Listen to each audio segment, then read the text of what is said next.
Hello everyone. Welcome to the new session of excretory products and their elimination theory part. आप सभी का आज के इस सेशन में बहुत स्वागत है। आज का जो हमारा सेशन है वो है chapter excretory products and their elimination से। ठीक है? Disclaimer: The images, text, and other material used in our presentations are for educational purposes only. We respect the intellectual property rights of the original creators and owners. If you are the owner and have any concerns or issue, please contact us at sathi@iitk.ac.in and we shall remove the same. तो start करते हैं आज का session excretory product and there elimination. ये chapter बहुत ही important है, right?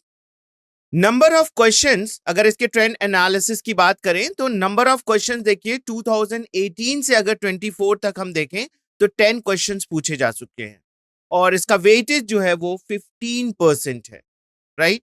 Remarks में अगर आप देखें तो इसके एक या दो क्वेश्चन हर साल जो है वो पूछे जाते हैं। अगर हम इसके डिटेल्ड एनालिसिस की बात करें तो देखिए 2018 में disorder of the excretory system से रिलेटेड जो है वो पूछा गया था, जिसमें कि किडनी डिसऑर्डर से रिलेटेड प्रश्न थे। नंबर ऑफ क्वेश्चंस 1 पूछा गया था और वो जो था एवरेज लेवल ऑफ क्वेश्चन था। 2019 में देखें तो यूरिन फॉर्मेशन और disorder of the excretory system से रिलेटेड प्रश्न पूछा गया था। जो कॉन्सेप्ट था इस प्रश्न के पीछे वो था concentration disorder of the excretory system. Number of question 2 थे और एवरेज लेवल ऑफ क्वेश्चन थे ये। 2020 ह्यूमन एक्सक्रीटरी सिस्टम से रिलेटेड इस चैप्टर से प्रश्न पूछा गया था और जो कॉन्सेप्ट इस प्रश्न के पीछे था वो था regulation of kidney function. Number of question 1 पूछे गए थे और ये एवरेज लेवल ऑफ क्वेश्चन। 2021 में कोई भी प्रश्न नहीं पूछा गया था। 2022 में इस चैप्टर के इंट्रोडक्शन ना रिलेटेड प्रश्न पूछा गया था, जिसमें कि आप देख सकते हैं, अभी हम पढ़ेंगे उसके बारे में, तो आप उसमें देखेंगे कि types of excretory system, type of excretory product से रिलेटेड जो है वो इंट्रोडक्शन पार्ट में आता है। तो उससे ये प्रश्न पूछा गया था। नंबर ऑफ क्वेश्चन 1 थे और ये काफी easy level of question. 2023 introduction human excretory system, regulation of kidney function से प्रश्न पूछा गया था 2023 में और कॉन्सेप्ट इसके पीछे जो था वो था parts of human excretory system. Number of question देखिए 3 थे और ये एवरेज लेवल ऑफ क्वेश्चंस थे। लास्ट ईयर यानी कि 2024 की अगर हम बात करें तो human excretory system function of the tubule से रिलेटेड प्रश्न पूछा गया था और यहां पर जो कॉन्सेप्ट यूज किया गया था वो था parts of human excretory system, right? Number of question पूछे गए थे 2 और ये जो है आपके एवरेज लेवल ऑफ क्वेश्चन। तो चलिए आज का सेशन स्टार्ट करते हैं इस चैप्टर के इंट्रोडक्शन पार्ट से। So animals accumulate ammonia, urea, uric acid, carbon dioxide, water and ions like sodium, potassium and chloride, phosphate and sulfate either by the metabolic activities or by other means like excess ingestion. So these substances have to be removed totally or partially. देखिए जो भी चीज हम जो है as a food लेते हैं तो उसका जो है बॉडी में क्या होता है, डाइजेशन होता है और भी बहुत सारी मेटाबॉलिक प्रोसेस होती रहती है। तो इन मेटाबॉलिक प्रोसेस में होता क्या है कि आपका कोई चीज सिंथेसाइज होता है और कोई चीज ब्रेक डाउन होता है। तो इसके फलस्वरूप जो है बॉडी में बहुत सारे जो है नाइट्रोजनस वेस्ट प्रोडक्ट जो है वो बनते हैं, है ना? अब देखिए नाइट्रोजनस वेस्ट प्रोडक्ट यहां पर क्या क्या हो सकते हैं? अमोनिया हो सकता है, यूरिया हो सकता है, यूरिक एसिड होता है, राइट? ये नाइट्रोजनस वेस्ट है। कुछ गैसियस वेस्ट भी हमारे बॉडी में बनते हैं, जिसमें कि आपका प्राइमरी जो गैसियस वेस्ट है वो है कार्बन डाइऑक्साइड। कुछ एक्स्ट्रा वाटर भी जो मेटाबॉलिज्म प्रोसेस होती है ना, तो वाटर मॉलिक्यूल भी जो है वो आपके एज अ वेस्ट जो है वो फॉर्म होते हैं। कुछ आयंस जैसे कि sodium, potassium, chloride, phosphate and sulphate, हालांकि इसमें से कुछ आयन जो है हमारे बॉडी के लिए बहुत इंपॉर्टेंट है, लेकिन जब एक्सेस हो जाता है तो उसको भी बॉडी से, क्योंकि उसका बैलेंस होना चाहिए, किसी भी चीज का बॉडी में बैलेंस होना चाहिए, वाटर भी जो है वो बैलेंस होता है। और उसी तरीके से जो हमारे इलेक्ट्रोलाइट्स बॉडी में होते हैं वो भी बैलेंस होते हैं। हालांकि सोडियम और पोटेशियम क्लोराइड ये सभी बहुत ही इंपॉर्टेंट आयन हैं, लेकिन जब इनकी अधिकता हो जाती है बॉडी में, जब ये जरूरत से ज्यादा बॉडी में बनने लगते हैं, तो इनको जो है वो एक्सक्रीट आउट किया जाता है एज एन एक्सक्रीटरी सब्सटेंस। इसीलिए देखिए इसको भी यहां पर मेंशन किया गया है। तो ये सारे हमारे मेटाबॉलिक एक्टिविटीज के दौरान बनने वाले वेस्ट प्रोडक्ट्स हैं। So ammonia, urea and uric acid are the major forms of nitrogenous waste excreted by the animals, है ना। डिफरेंट टाइप्स ऑफ एनिमल्स होते हैं, कुछ लैंड होते हैं, कुछ एक्वेटिक होते हैं। तो डिपेंडिंग अपॉन उनके हैबिटेट, किस हैबिटेट में वो रह रहे हैं, उनका जो नाइट्रोजनस वेस्ट होगा ना, वो डिफरेंट टाइप्स होगा। हालांकि जो नाइट्रोजनस वेस्ट होते हैं एनिमल्स में, वो ये 3 तरीके के हो सकते हैं, ammonia, urea and uric acid, right. ना ammonia is the most toxic. कई बार ये प्रश्न पूछा जाता है कि सभी नाइट्रोजनस वेस्ट मटेरियल में से सबसे टॉक्सिक वन कौन सा है। तो सबसे टॉक्सिक देखिए अमोनिया होता है, right, and required large amount of water for its elimination. इसको बॉडी से निकालने के लिए बहुत ज्यादा वाटर की आवश्यकता होती है। Whereas uric acid being the least toxic, और इसमें देखिए यूरिक एसिड जो कि बर्ड्स और रेप्टाइल्स के थ्रू जो है बॉडी से एलिमिनेट आउट किया जाता है, वो जो है सबसे लीस्ट टॉक्सिक जो है आपका नाइट्रोजनस वेस्ट सब्सटेंस है। तो मोस्ट टॉक्सिक अमोनिया और लीस्ट टॉक्सिक आपका uric acid, right, and that can be removed with a minimum loss of water. Uric acid का एक और ये फायदा होता है कि इसको कम से कम वाटर के साथ बॉडी से बाहर निकाला जा सकता है। तो यानी कि वाटर को कंजर्व भी किया जा रहा है, वाटर को जो है आप कंजर्व कर रहे हैं, बचा कर रख रहे हैं। बॉडी में वाटर की जरूरत होती है, राइट, तो इसलिए वाटर कंजर्वेशन के लिए भी देखिए यहां पर यूरिक एसिड जो है वो एक्सक्रीट आउट किया जाता है। The process of excreting ammonia is ammonotelism. अब अगर ammonia as a substance excrete out हो रहा है बॉडी में, तो आप कहेंगे कि ये अमोनोटेलिज्म फिनोमिना है। Many bony fishes, aquatic amphibians, aquatic insects are amonotelic in nature। देखिए ये बहुत इंपॉर्टेंट है कि मैंने पहले भी कहा था कि हैबिटेट बहुत इंपॉर्टेंट है कि ऑर्गेनिज्म किस हैबिटेट में रह रहा है। तो यहां देखिए फिशेस, एक्वेटिक एम्फीबियंस और एक्वेटिक इंसेक्ट्स जो हैं वो कहां पर रह रहे हैं। एक्वेटिक मींस वाटर में रह रहे हैं, राइट। तो यहां पर वाटर की तो कोई कमी नहीं है, तो इनके बॉडी में जो है ammonia as a waste material बनता है और वाटर की कोई कमी नहीं है, इसलिए बॉडी से इनको ज्यादा से ज्यादा वाटर लेकर बाहर निकाला जा सकता है।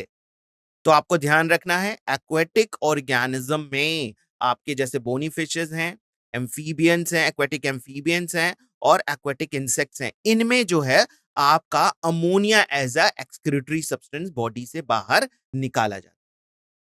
Now there is one small announcement. आप सभी को जो है अपने नेम के साथ अपने स्कूल और डिस्ट्रिक्ट का नेम जो है यहां पर मेंशन करना है, राइट। आप जो भी अपना लॉगिन किया हुआ है उसमें अपने स्कूल और डिस्ट्रिक्ट का नेम भी मेंशन करिए। Thank you. Ammonia is readily soluble. Ammonia जो है वो वाटर में सॉल्युबल है and it is generally excreted by diffusion across the body surfaces or through gill surfaces in fishes as ammonium ion। अब ये देखिए अमोनिया जो soluble है वाटर में, ये एक्सक्रीट आउट किया जाता है किस प्रोसेस से, डिफ्यूजन प्रोसेस से, बॉडी सरफेस से, डिफ्यूजन प्रोसेस से, या फिर गिल्स के सर्फेसेस से, राइट। गिल्स किस में पाए जाते हैं, आपके फिशेस में, और यहां पर अमोनियम आयन के फॉर्म में ये बॉडी से बाहर निकाले जाते हैं। ये भी आपको पॉइंट याद रखना है। So kidney do not play any significant role in the ammonia removal। यहां पर किडनी कोई बहुत सिग्निफिकेंट रोल जो है वो प्ले नहीं कर रही है ना। आपका जो अमोनिया जो बॉडी से बाहर एलिमिनेट किया जा रहा है वो या तो बॉडी सरफेस से किया जा रहा है या फिर गिल्स के सरफेस से किया जा रहा है। Terrestrial adaptation necessitates the production of lesser toxic nitrogenous waste like urea and uric acid for the conservation of water। अब देखिए जो एनिमल्स लैंड पर रहते हैं, टेरेस्ट्रियल अडेप्टेशन जो है वो फॉलो करते हैं, यानी कि लैंड पे रहने के लिए अनुकूलित हैं। तो यहां पर जो है उतनी वाटर तो अवेलेबल है नहीं उनके लिए इतना ज्यादा कि वो बहुत आसानी से वाटर लेते रहें और अपने बॉडी से अमोनिया के फॉर्म में ही जो है नाइट्रोजनस वेस्ट को रिमूव करें। तो ये क्या करते हैं, जो अमोनिया यहां पर भी नाइट्रोजनस वेस्ट बनता है, लेकिन उसको ये या तो यूरिया में कन्वर्ट कर देते हैं या फिर यूरिक एसिड में कन्वर्ट कर देते हैं। इनके बॉडी में कुछ कन्वर्जन साइकिल्स चलती हैं जिसमें कि अमोनिया यहां पर भी बनता है, लेकिन अमोनिया को या तो यूरिया में कन्वर्ट किया जाता है या फिर यूरिक एसिड में कन्वर्ट किया जाता है और इसको लेस टॉक्सिक बनाया जाता है। तो लेस टॉक्सिक होता है तो ये बॉडी में थोड़े टाइम के लिए स्टोर आउट किया जा सकता है और इसको टाइम टू टाइम जो है बॉडी से एलिमिनेट आउट किया जा सकता है। अमोनिया को स्टोर आउट नहीं किया जाता है। अमोनिया जैसे ही बॉडी में बनता है उसको रिमूव आउट करना बहुत आसान है। तो जहां पर वाटर, और इसको वाटर की सहायता से ही रिमूव किया जाता है, तो जहां वाटर ज्यादा अवेलेबल होगा वहां तो आसानी से ये निकाल दिया जाएगा बॉडी से। लेकिन जो ऑर्गेनिज्म लैंड पर रहने के लिए अनुकूलित हैं, वहां पर अमोनिया को कन्वर्ट किया जाएगा या तो यूरिया में या फिर uric acid. So mammals and many terrestrial amphibians and the marine fishes mainly excrete urea as a urotelic animals। देखिए जो हमारे mammals हैं like we, right? Many terrestrial amphibians, बहुत सारे ऐसे amphibians जो लैंड पर रहते हैं, लैंड पर रहने के लिए अनुकूलित हैं, और कुछ मरीन फिशेस ये एक्सक्रीट करती हैं यूरिया, है ना। तो जो अमोनिया करता था वो अमोनोटेलिक एनिमल था, जो यूरिया करता है वो यूरियोटेलिक एनिमल है। जो urea as an excretory substance body से एलिमिनेट आउट करता है वो आपका यूरियोटेलिक एनिमल है। यहां पर आप फिगर में भी देख सकते हैं। देखिए अमाइनो ग्रुप देखिए आपके पास दो फॉर्म में आता है, क्योंकि हम प्रोटीन्स लेते हैं, हम न्यूक्लिक एसिड भी लेते हैं अपने फूड मटेरियल में। हमारे बॉडी में न्यूक्लिक एसिड भी जाता है और प्रोटीन्स भी जाता है। तो प्रोटीन्स का डाइजेशन करके हम उसको अमीनो एसिड में ब्रेक डाउन करते हैं और न्यूक्लिक एसिड को दूसरे नाइट्रोजनस बेसिस में ब्रेक डाउन कर देते हैं। अब इन दोनों से देखिए हमारे बॉडी में क्या बढ़ जाता है, अमाइनो ग्रुप। अमाइनो ग्रुप को जो है ये देखिए most aquatic animals including many fishes इसको कन्वर्ट कर देती हैं अमोनिया में, अमाइनो ग्रुप को अमोनिया में कन्वर्ट कर देती हैं। वहीं आपकी बर्ड्स देखिए अमाइनो ग्रुप्स को किस में कन्वर्ट कर रही हैं, यूरिक एसिड में। और जो आपके लैंड एनिमल्स हैं लाइक एलिफेंट, ये इसको कन्वर्ट कर रहा है यूरिया में। कुछ मैमल्स, कुछ एम्फीबियंस, शार्क हालांकि जो है आपकी कैसी फिशेस है, ये आपकी बोनी फिशेस नहीं है, राइट। और सम बोनी फिशेस ये आपकी यूरिया में देखिए ये कन्वर्ट कर किए जाते हैं, यूरिया में इसको कन्वर्जन होता है, ठीक है। So those animal that excrete ammonia are called ammonotelic. ऐसे एनिमल्स जो अमोनिया एक्सक्रीट आउट करते हैं उसको अमोनोटेलिक कहते हैं, और ये आपके एक्वेटिक एम्फीबियंस कहलाते हैं। These are known as aquatic amphibians. And those animal that excrete urea are called as ureotelic. और वो एनिमल्स जो यूरिया को एक्सक्रीट आउट करते हैं उसको आप यूरोटेलिक एनिमल कहते हैं, जैसे कि आपके फ्रॉग और ह्यूमन, राइट। मैं आप सभी से रिक्वेस्ट करूंगा कि अपने माइक को प्लीज ऑफ करके रखें।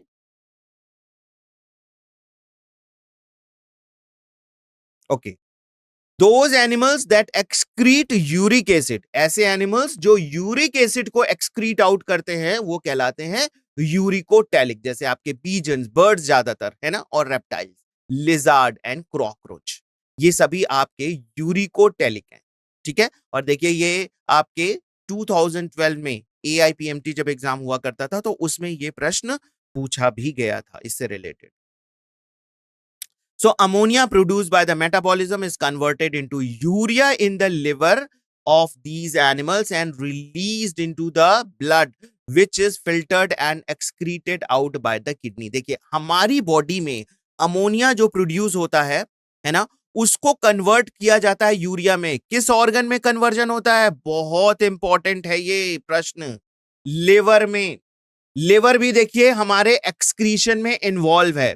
जो मोस्ट टॉक्सिक सब्सटेंस हमारे बॉडी में बनता है अमोनिया, उसको लेस टॉक्सिक सब्सटेंस यूरिया में कन्वर्ट किया जाता है। किस ऑर्गन में? लिवर में। लिवर में एक साइकिल चलती है, उसको ऑर्निथीन साइकिल कहते हैं, है ना। ऑर्निथीन साइकिल के द्वारा जो है लिवर में आप अमोनिया को यूरिया में कन्वर्ट कर देते हैं, तो यूरिया जो है आपका लेस टॉक्सिक हो जाता है। ये आपको बॉडी में अगर रहता है तो उतना आपको नुकसान नहीं पहुंचाता, लेकिन अमोनिया तो बहुत ज्यादा नुकसान पहुंचा सकता है। इसीलिए इसीलिए इसको लेस टॉक्सिक सब्सटेंस यूरिया में कन्वर्ट किया जाता है। किस ऑर्गन में? लिवर में। किस साइकिल के द्वारा? ऑर्निथीन साइकिल के द्वारा, राइट। लेकिन इसका रिमूवल देखिए किस ऑर्गन के द्वारा होता है? किडनी। तो कभी जो है इससे रिलेटेड अगर प्रश्न आता है तो आपको ध्यान रखना है, conversion ammonia to urea liver में हो रहा है, एक्सक्रीशन किस ऑर्गन से हो रहा है? किडनी से, ठीक है।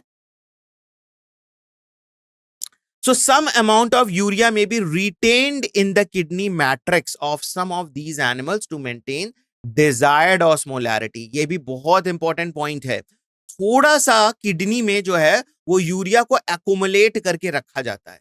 आप देखेंगे जब मैं आपको रीएब्जॉर्प्शन एंड सिक्रीशन वाला जब मैकेनिज्म यहां पर आपका बताऊंगा तो वहां पर भी देखिए आपका आएगा कि थोड़ा सा यूरिया जो है वो एब्जॉर्ब किया जाता है, थोड़ा सा यूरिया इंटरस्टिशियल सेल्स में रखा जाता है जिससे कि ऑस्मोलैरिटी को मेंटेन किया जा सके। So this is also a very very important point.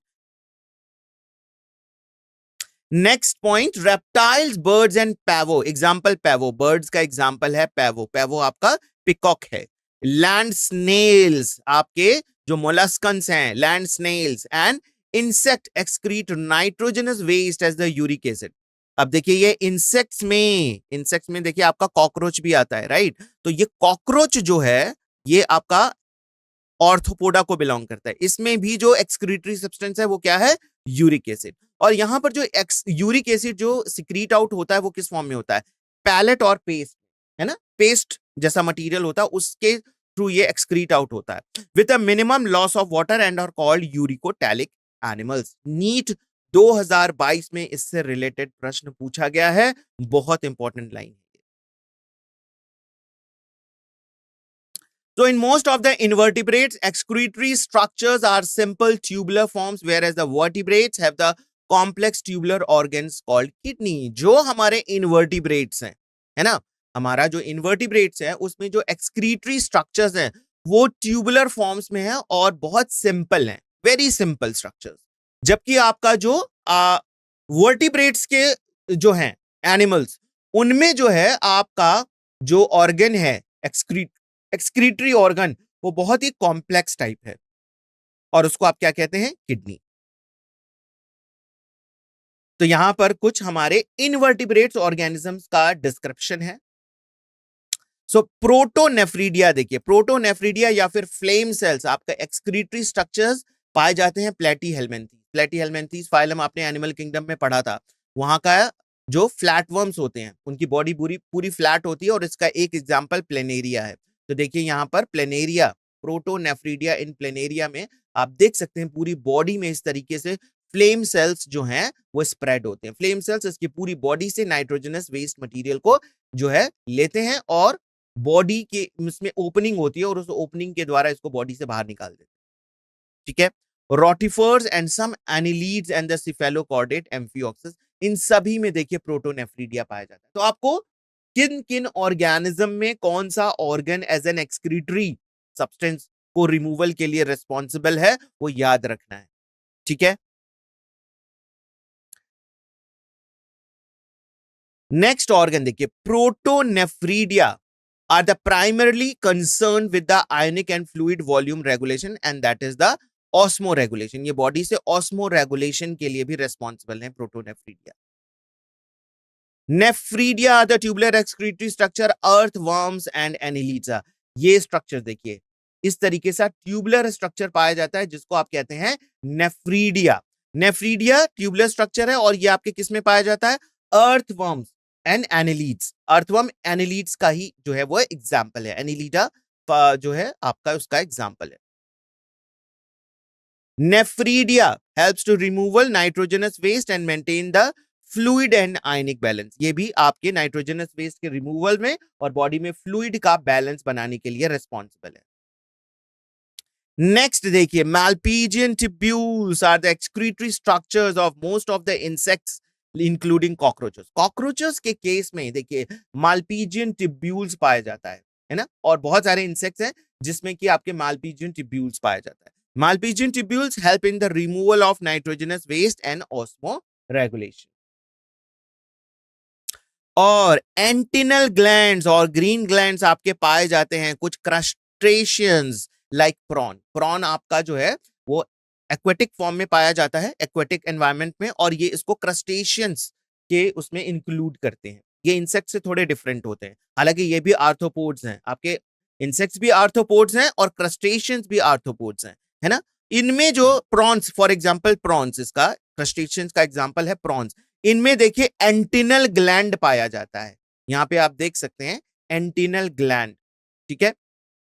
ये ब्लैडर लाइक स्ट्रक्चर है, ट्यूब लाइक स्ट्रक्चर है, लैबिरिंथ है, और उसके बाद एंड सैक है। तो इसके थ्रू जो है वो नाइट्रोजनस वेस्ट बॉडी से एलिमिनेट आउट किया जाता है। तो बहुत इंपॉर्टेंट है, डिफरेंट फॉर्म्स ऑफ जो ऑर्गेनिजम्स हैं उसमें कौन कौन से एक्सक्रीटरी ऑर्गन पाए जाते हैं। इससे देखिए related match the column type of questions भी बन सकता है, ठीक है। चलिए बात करेंगे ह्यूमन एक्सक्रीटरी सिस्टम की। So in human the excretory system consist of a pair of kidney, one pair of ureter, urinary bladder and urethra. तो आप यहां पर देख सकते हैं अ पेयर ऑफ किडनी, है ना, किडनी है, और इसके बाद क्या है आपका यूरेटर है। किडनी से एक tube like structure emerge out होता है जो कि ओपन होता है किसमें, यूरिनरी ब्लैडर में, और यूरिनरी ब्लैडर में यूरिन कलेक्ट होता है और टाइम टू टाइम यूरेथ्रा के थ्रू जो है वो बॉडी से निकाल दिया जाता है। So a pair of kidney, a pair of ureter, urinary bladder and urethra आपका पूरे सभी ऑर्गन मिलके आपके एक्सक्रीटरी सिस्टम को बनाते हैं। So kidney are the reddish brown bean-shaped structure situated between the levels of the thoracic and the third lumbar vertebra। कहां पर प्रेजेंट है, लास्ट थोरैकिक, थॉरेक्स रीजन जो आपका चेस्ट रीजन होता है ना, उसको थॉरेक्स रीजन बोलते हैं। तो वहां पर जो आपके वर्टिब्री पाए जाते हैं वो आपके लास्ट थोरैकिक कहलाते हैं, और यहाँ पर थर्ड लंबर वर्टिब्रा, लंबर आपकी जो बैकबोन होती है ना, वो वहां पर है। Third lumbar vertebra, thorax, thorax के नीचे वाला जो रीजन होता है वो लंबर कहलाता है। तो थर्ड लंबर वर्टिब्रा पे यहां पर इसकी पोजीशन होती है। ईच किडनी देखिए इसकी हाइट कितनी होती है, 10 to 12 centimetre is length, 5 to 7 centimetre in width and 2 to 3 centimetre in thickness, और एवरेज वेट इसका 120 से 170 ग्राम तक होता है। नॉच इज प्रेजेंट, आप देख सकते हैं यहां पर एक धसाव सा प्रेजेंट है, इसको कहते हैं notch. A notch is present called hilum through which the ureter, blood vessels and the nerves enter। इसी नॉच में देखिए यहां पर ब्लड वेसल्स भी अंदर जा रही हैं, इसी से आपका यहां पर यूरेटर बाहर आ रहा है, और नर्व्स भी, है ना, यहां पर नर्व शो नहीं किया गया है लेकिन यहां पर नर्व्स भी इसी हाइलम के थ्रू अंदर जाती है। The inner to the hilum is a broad funnel shaped space called the renal pelvis and projections are called calyces. तो यहां पर आप देख सकते हैं यहाँ पर पेल्विस रीजन है, ये जो हाइलम है ना, यहाँ पर हाइलम रीजन, आगे का जो रीजन होता है वो कहलाता है पेल्विस। तो यहां पर आप देख सकते हैं ये आपका, this is the hilum region, ये धसाव है यहां पर, और ये वाला रीजन क्या है, this region is called as renal pelvis, this is called as renal pelvis, ठीक है। The outer layer of the kidney is a tough capsule, बाहर से देखेंगे तो एक टफ कैप्सूल जैसा स्ट्रक्चर इसका होता है। और इनर और किडनी को आप दो जोन में डिवाइड कर सकते हैं, बाहर की तरफ जो आउटर जोन होता है उसको आप कॉर्टेक्स कहते हैं, और जो इनर इसका जोन होता है उसको आप मेडुला कहते हैं। तो ये देखिए ये यहां तक, यहां से यहां तक का रीजन जो होता है वो कॉर्टेक्स है, दिस इज कॉल्ड कॉर्टेक्स। और इसके अंदर का जो रीजन होता है ये देखिए मेडुलरी पिरामिड कहा जा रहा है, यानी कि this region is called as medulla. ये वाला रीजन जो होता है वो मेडुला होता है, ठीक है। अब यहां पर आप एक चीज और देख सकते हैं, आपका ये जो कॉर्टेक्स वाला रीजन था यही आपके जो मेडुलरी पिरामिड्स थे ना उसके अंदर तक ऐसे जाते हैं। यहां पर भी देखिए जा रहा है, यहां पे भी जा रहा है, राइट। इसको कहते हैं कॉलम ऑफ बर्टीनी। इसको क्या कहते हैं? इसको कहते हैं column. The cortex region reach inside the medullary region at some point in between the renal medullary pyramid. ये जो पिरामिडल ट्रायंगुलर स्ट्रक्चर आप देख रहे हैं ना, इसको मेडुलरी पिरामिड स्ट्रक्चर कहते हैं। पिरामिड शेप की वजह से इसको मेडुलरी पिरामिड कहते हैं। तो दो मेडुलरी पिरामिड के बीच में आप देख सकते हैं एक कॉलम जैसा स्ट्रक्चर है, जो कि कॉर्टेक्स का एक्सटेंशन है। कॉर्टेक्स आगे की तरफ बढ़कर आपके मेडुलरी रीजन तक जा रहा है, राइट? तो इसको आप कहते हैं column of Bertini. The medulla is divided into few conical masses, medullary pyramid projected into calyces. और ये वाला रीजन जो होता है ये आपका कैलिक्स कहलाता है, राइट?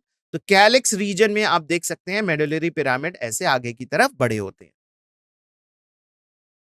और ये मैंने आपको पहले ही बताया था, columns of Bertini. So these regions are called as columns of Bertini. Each kidney has nearly 1 million complex tubular structures called nephron. तो हर किडनी में आप इसके नंबर्स देखिए, नेफ्रॉन के स्ट्रक्चर्स।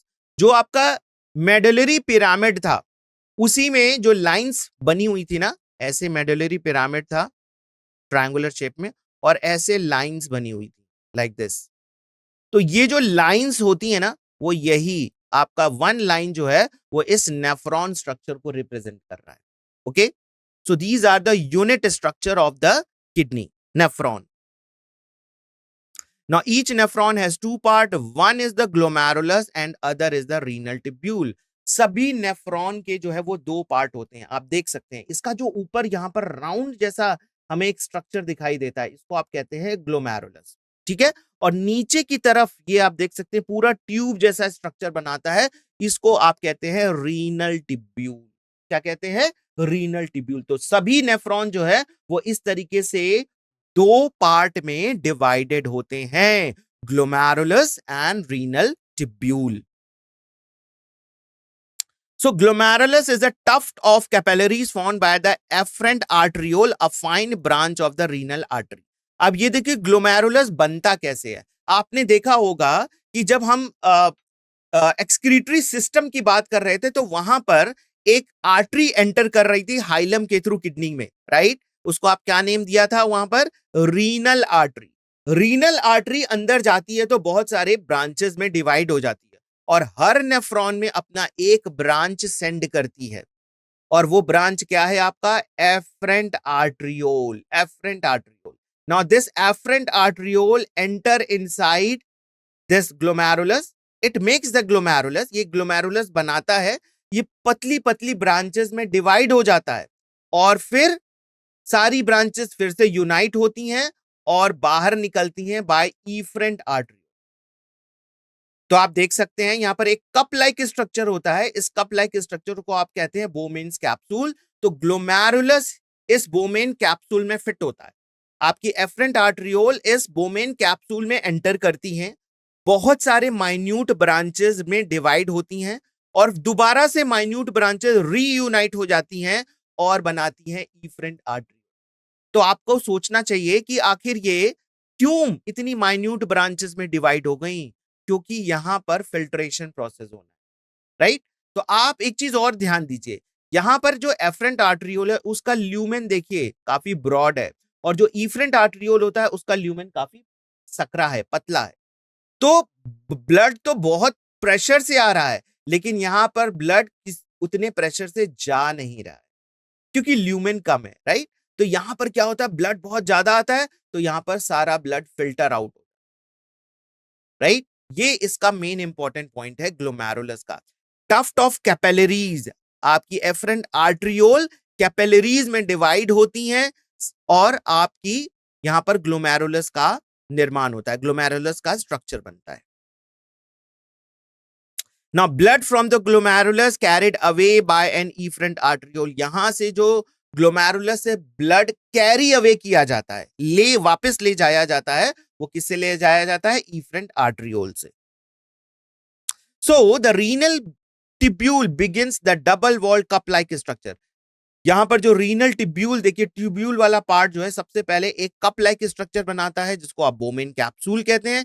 ये ग्लोमेरुलस को एनक्लोज करके रखता है। जैसे आपकी दोनों हथेली अगर ज्वाइन हो जाएं तो एक कप जैसा स्ट्रक्चर बनाएगी, कमल के फूल जैसा स्ट्रक्चर बनाएगी, राइट। उसको आप समझिए कि यह क्या है, बोमेन्स कैप्सूल है। इसी बोमेन्स कैप्सूल के अंदर आपका ग्लोमेरुलस स्ट्रक्चर फिट होता है।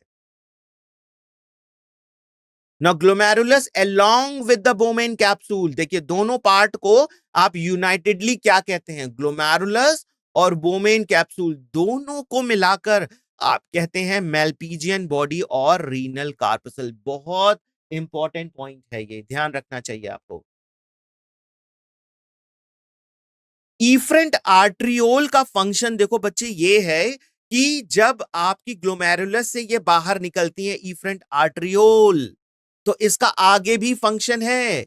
ये पतली पतली ब्रांचेस में डिवाइड होके आपका जो रीनल ट्यूब्यूल वाला स्ट्रक्चर है ना, उसके ऊपर एक नेटवर्क जैसा स्ट्रक्चर पूरा बनाती है। ये जब मैं अभी मैकेनिज्म समझाऊंगा तो आपको ज्यादा क्लियर समझ में आएगा कि इफरेंट आर्ट्रियोल का क्या फंक्शन है। ओके, लेकिन अभी आप यहां पे ध्यान दीजिए, ग्लोमेरुलस और बोमेन कैप्सूल दोनों को यूनाइटेडली आप कहते हैं माल्पीजियन बॉडी और रीनल कार्पसल। ये देखिए आपकी ये एफरेंट आर्ट्रियोल, और ये देखिए इसका ल्यूमेन कितना बड़ा है और इसका ल्यूमेन छोटा है। तो ब्लड ज्यादा आ रहा है लेकिन उतना ज्यादा जा नहीं रहा है। तो क्या होता है, एक प्रेशर क्रिएट हो जाता है इस पूरे ग्लोमेरुलर स्ट्रक्चर में। तो यही प्रेशर की वजह से फिल्ट्रेशन होना शुरू हो जाता है, राइट। ठीक है, तो ये देखिए बोमेन कैप्सूल और ये ग्लोमेरुलस, इन दोनों को यूनाइटेडली आप क्या कहेंगे, माल्पीजियन बॉडी और रीनल कार्पसल। Now, the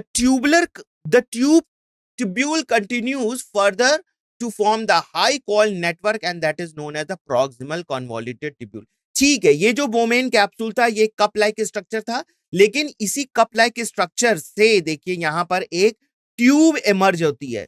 इस ट्यूब को कहते हैं proximal convoluted tubule, PCT. Very very important point.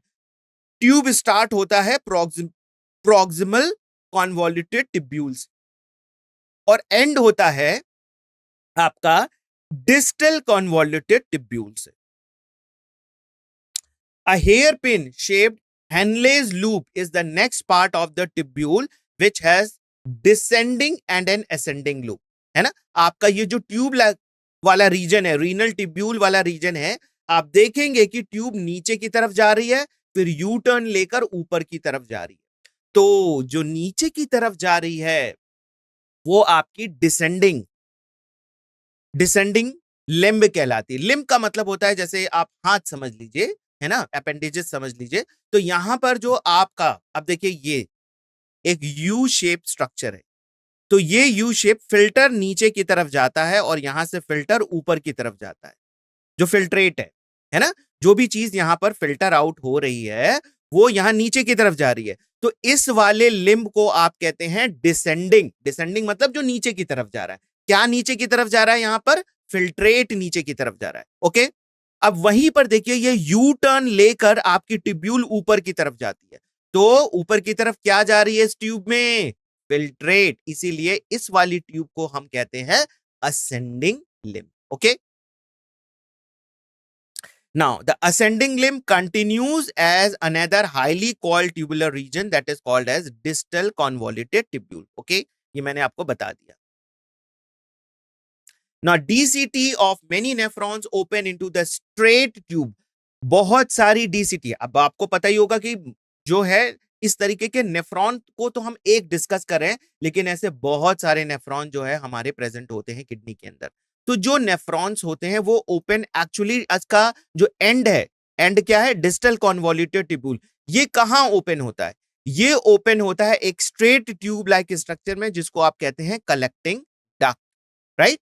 Many of which converge and open into the renal pelvis through medullary pyramid in the calyces. जो आगे जाकर ये जो कलेक्टिंग डक्ट है आगे जाकर रीनल पेल्विस में ओपन होता है और वो आपके मेडुलरी पिरामिड से फिर कैलिसिस से बाहर आ जाता है।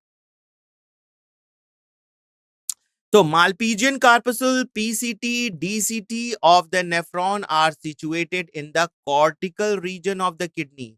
हमने पहले भी बताया था आपको कि आप किडनी को दो पार्ट्स में डिवाइड कर सकते हैं, outer cortex and inner medulla, right? तो जो आपका क्या क्या देखिए कॉर्टेक्स में प्रेजेंट होता है, मालपीजियन कार्पसूल, पीसीटी यानी कि प्रॉक्सिमल कॉन्वोल्यूटेड ट्यूब्यूल, डीसीटी यानी कि डिस्टल कॉन्वोल्यूटेड ट्यूब्यूल, ये जो है आपका कॉर्टेक्स रीजन में प्रेजेंट होता है। Whereas loop of Henle, अब ये क्या है लूप ऑफ हेनले?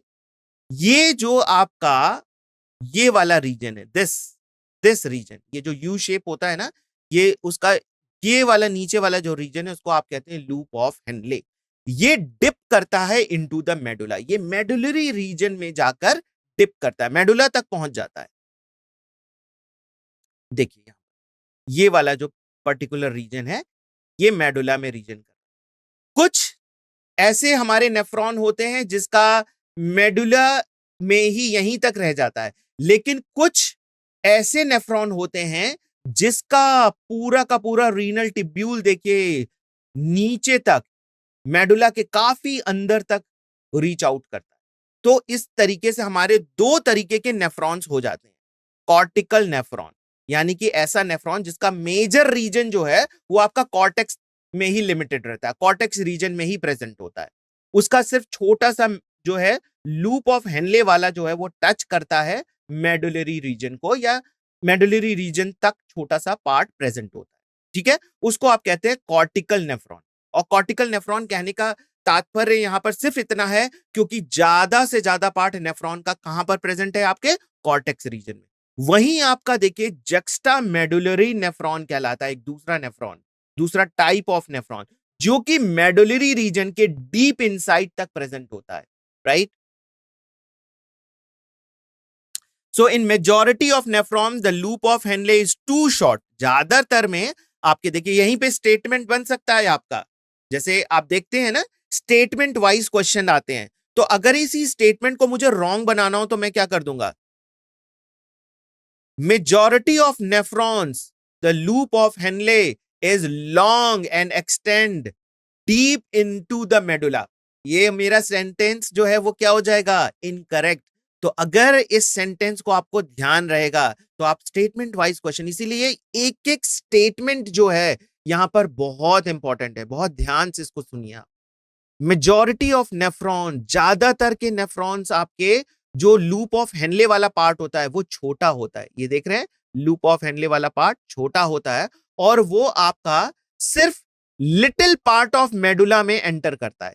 तो यानी कि ज्यादातर हमारे नेफ्रॉन कैसे होते हैं, cortical type of nephron, right? Such nephrons are called as cortical nephrons. और in some of the nephrons the loop of Henle is very long, some यानी कि कुछ ही नेफ्रॉन ऐसे प्रेजेंट होते हैं, ज्यादा परसेंटेज इनका नहीं होता है, ज्यादा परसेंटेज आपके कॉर्टिकल नेफ्रॉन्स का होता है। 2023 नीट एग्जामिनेशन में ये प्रश्न पूछा भी गया है, ठीक है?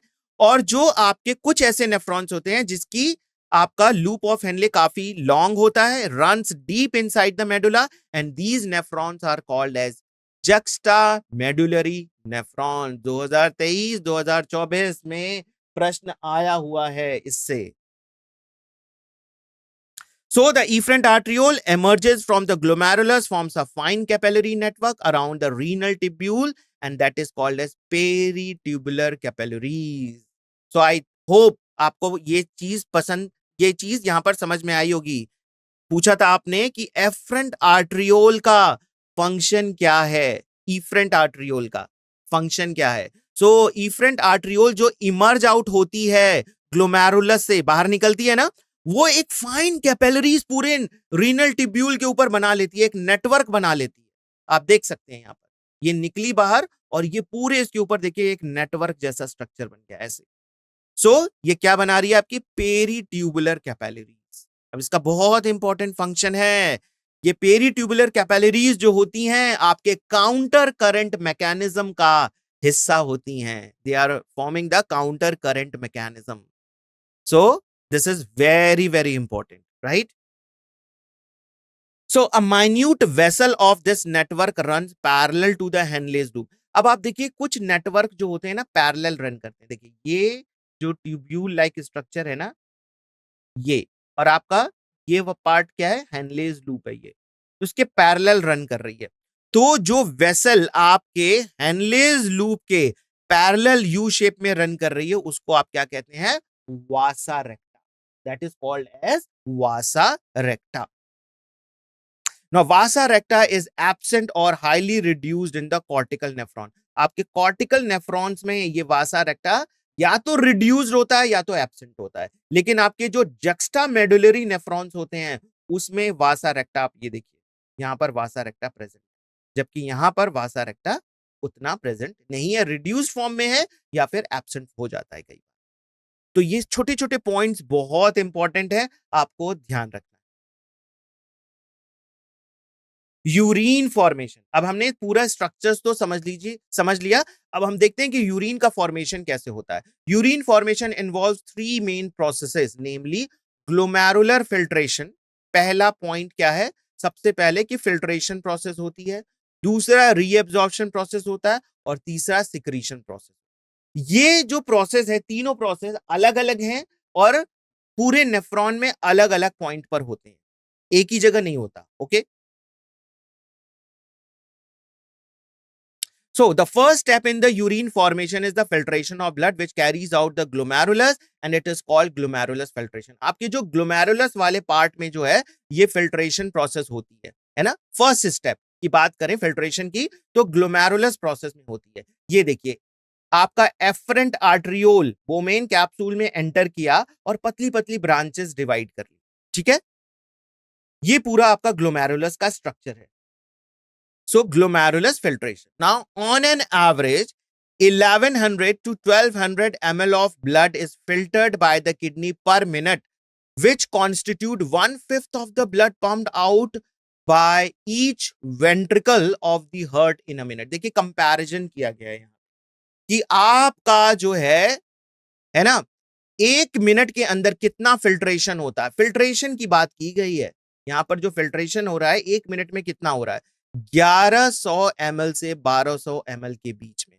और इतना ब्लड जो है आपका 1/5 ऑफ द ब्लड जो है वो ईच वेंट्रिकल, आपका जो वेंट्रिकल पार्ट होता है हार्ट का ना, वो जो है एक मिनट में जो है वो पंप करता है। So the glomerular capillary blood pressure cause filtration of blood or through three layers. अब आपकी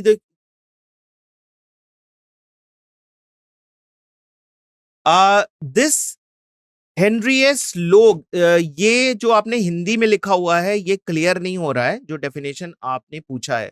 what is this, what is the definition of Henle's loop, this term is not clear. Okay, जो आपकी ये जो capillary जो है ये आपकी फिल्ट्रेशन करती है ब्लड का, और ये फिल्ट्रेशन जो है वो थ्री लेयर्स के बीच होता है। थ्री लेयर्स इन्वॉल्व होती हैं। देखिए क्या क्या लेयर्स हैं, endothelium of glomerular blood vessel, blood vessels की जो एंडोथीलियम लेयर है वो इन्वॉल्व होती है। बोमेन्स कैप्सूल, आपका जो बोमेन कैप्सूल का एपिथीलियम लेयर होता है वो इन्वॉल्व होता है, और basement membrane between these two layers, और दोनों लेयर्स के बीच में एक बेसमेंट मेम्ब्रेन होता है। तो बहुत इंपॉर्टेंट है ये आपकी जो एपिथीलियम ऑफ बोमेन कैप्सूल है, ये बहुत इंपॉर्टेंट। देखिए epithelium of cells of Bowman capsule को क्या नाम दिया जाता है, पोडोसाइट्स। ये आप देख सकते हैं यहां पर, दीज सेल्स आर पोडोसाइट। एक ये सेल्स है पोडोसाइट, एक ये सेल्स है, ये podocytes.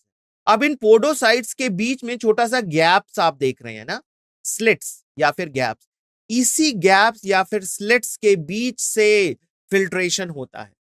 Okay, so the podocytes, आपको पता होना चाहिए कि पोडोसाइट्स किसका हिस्सा है। कई बार पूछ सकता है कि ग्लोमेरुलस में पाया जाता है कि बोमेन कैप्सूल का पार्ट है, तो it is the part of Bowman capsule. Bowman capsule में जो है आउटर जो एपिथेलियल लेयर होती है वो आपकी पोडोसाइट सेल से बनी हुई होती है, और इनके बीच में छोटे छोटे स्लिट्स होते हैं, ओपनिंग होते हैं या फिर गैप कह सकते हैं। उसी के थ्रू जो फिल्ट्रेशन होता है वो फिल्टर आपका बोमेन कैप्सूल में एंटर करता है। ओके, सो ये हेनरियस लोग जो आपने पूछा है ना, प्लीज चेक ये जो है ये क्या है, आप क्या पूछना चाह रहे हैं। ओके, इसको आप दोबारा एक बार चेक करिए and you can ask.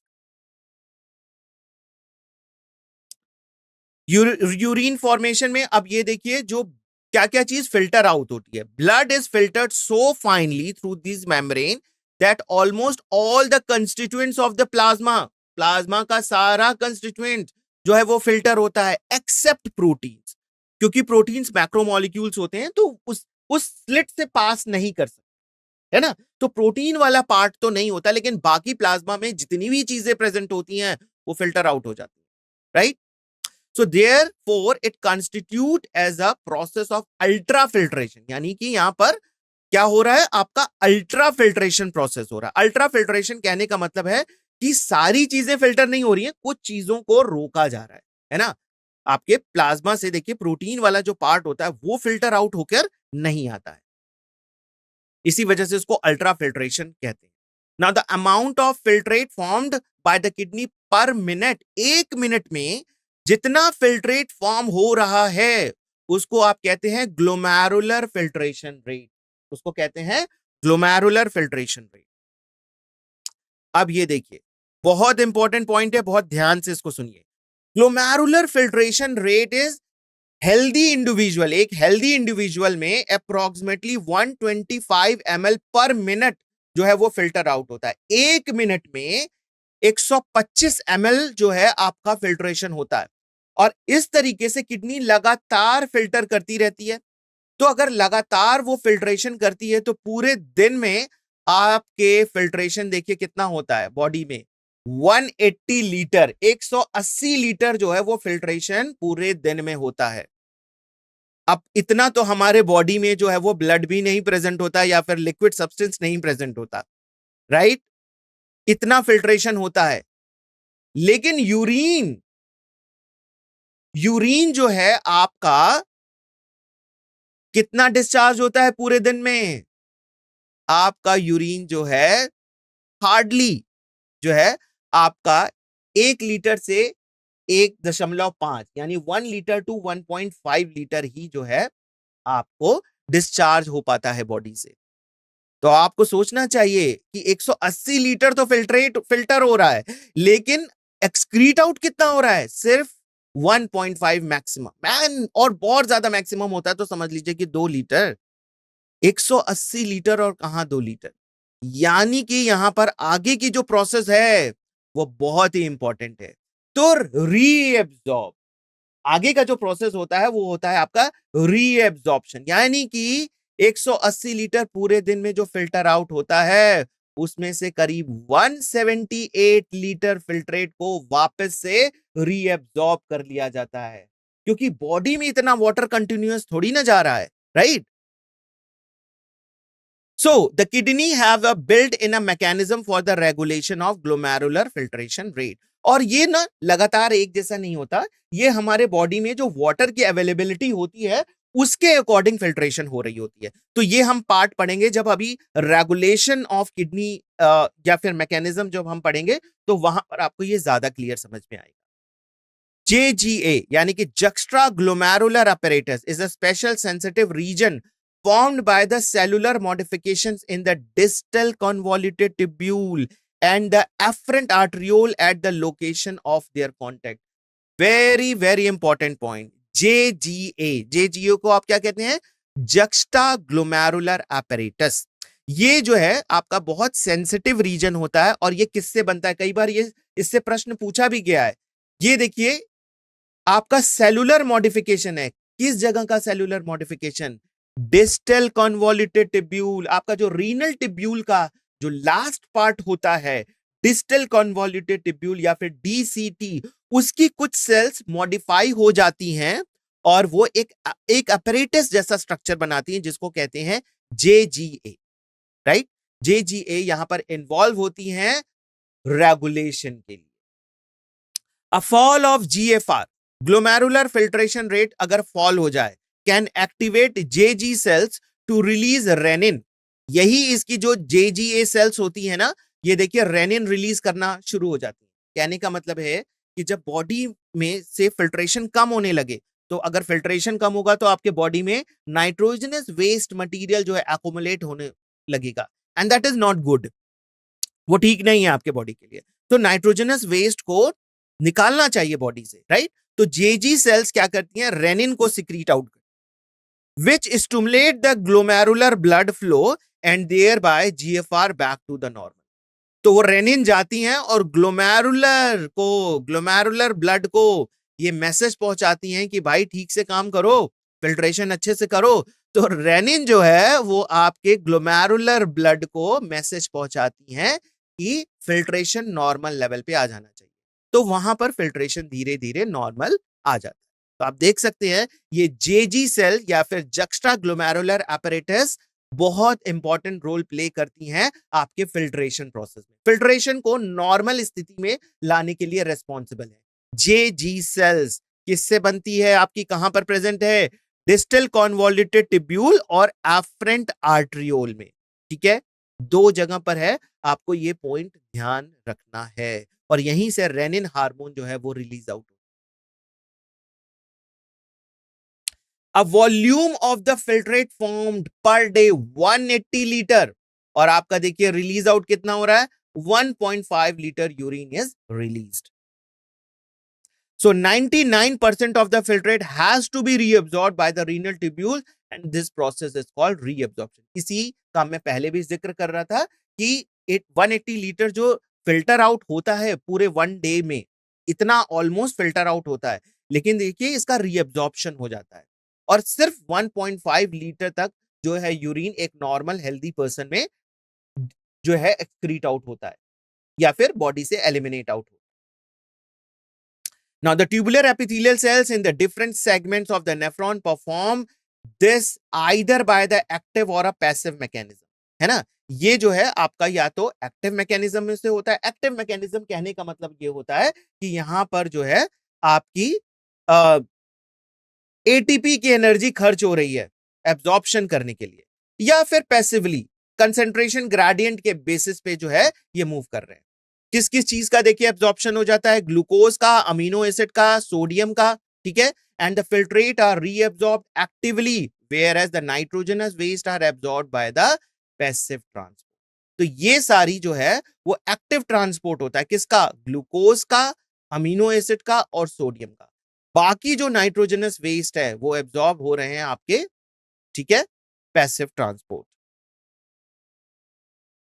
Reabsorption of water also occur passively in the initial segment of the nephron। Initial segment of the nephron क्या है आपका, proximal convoluted।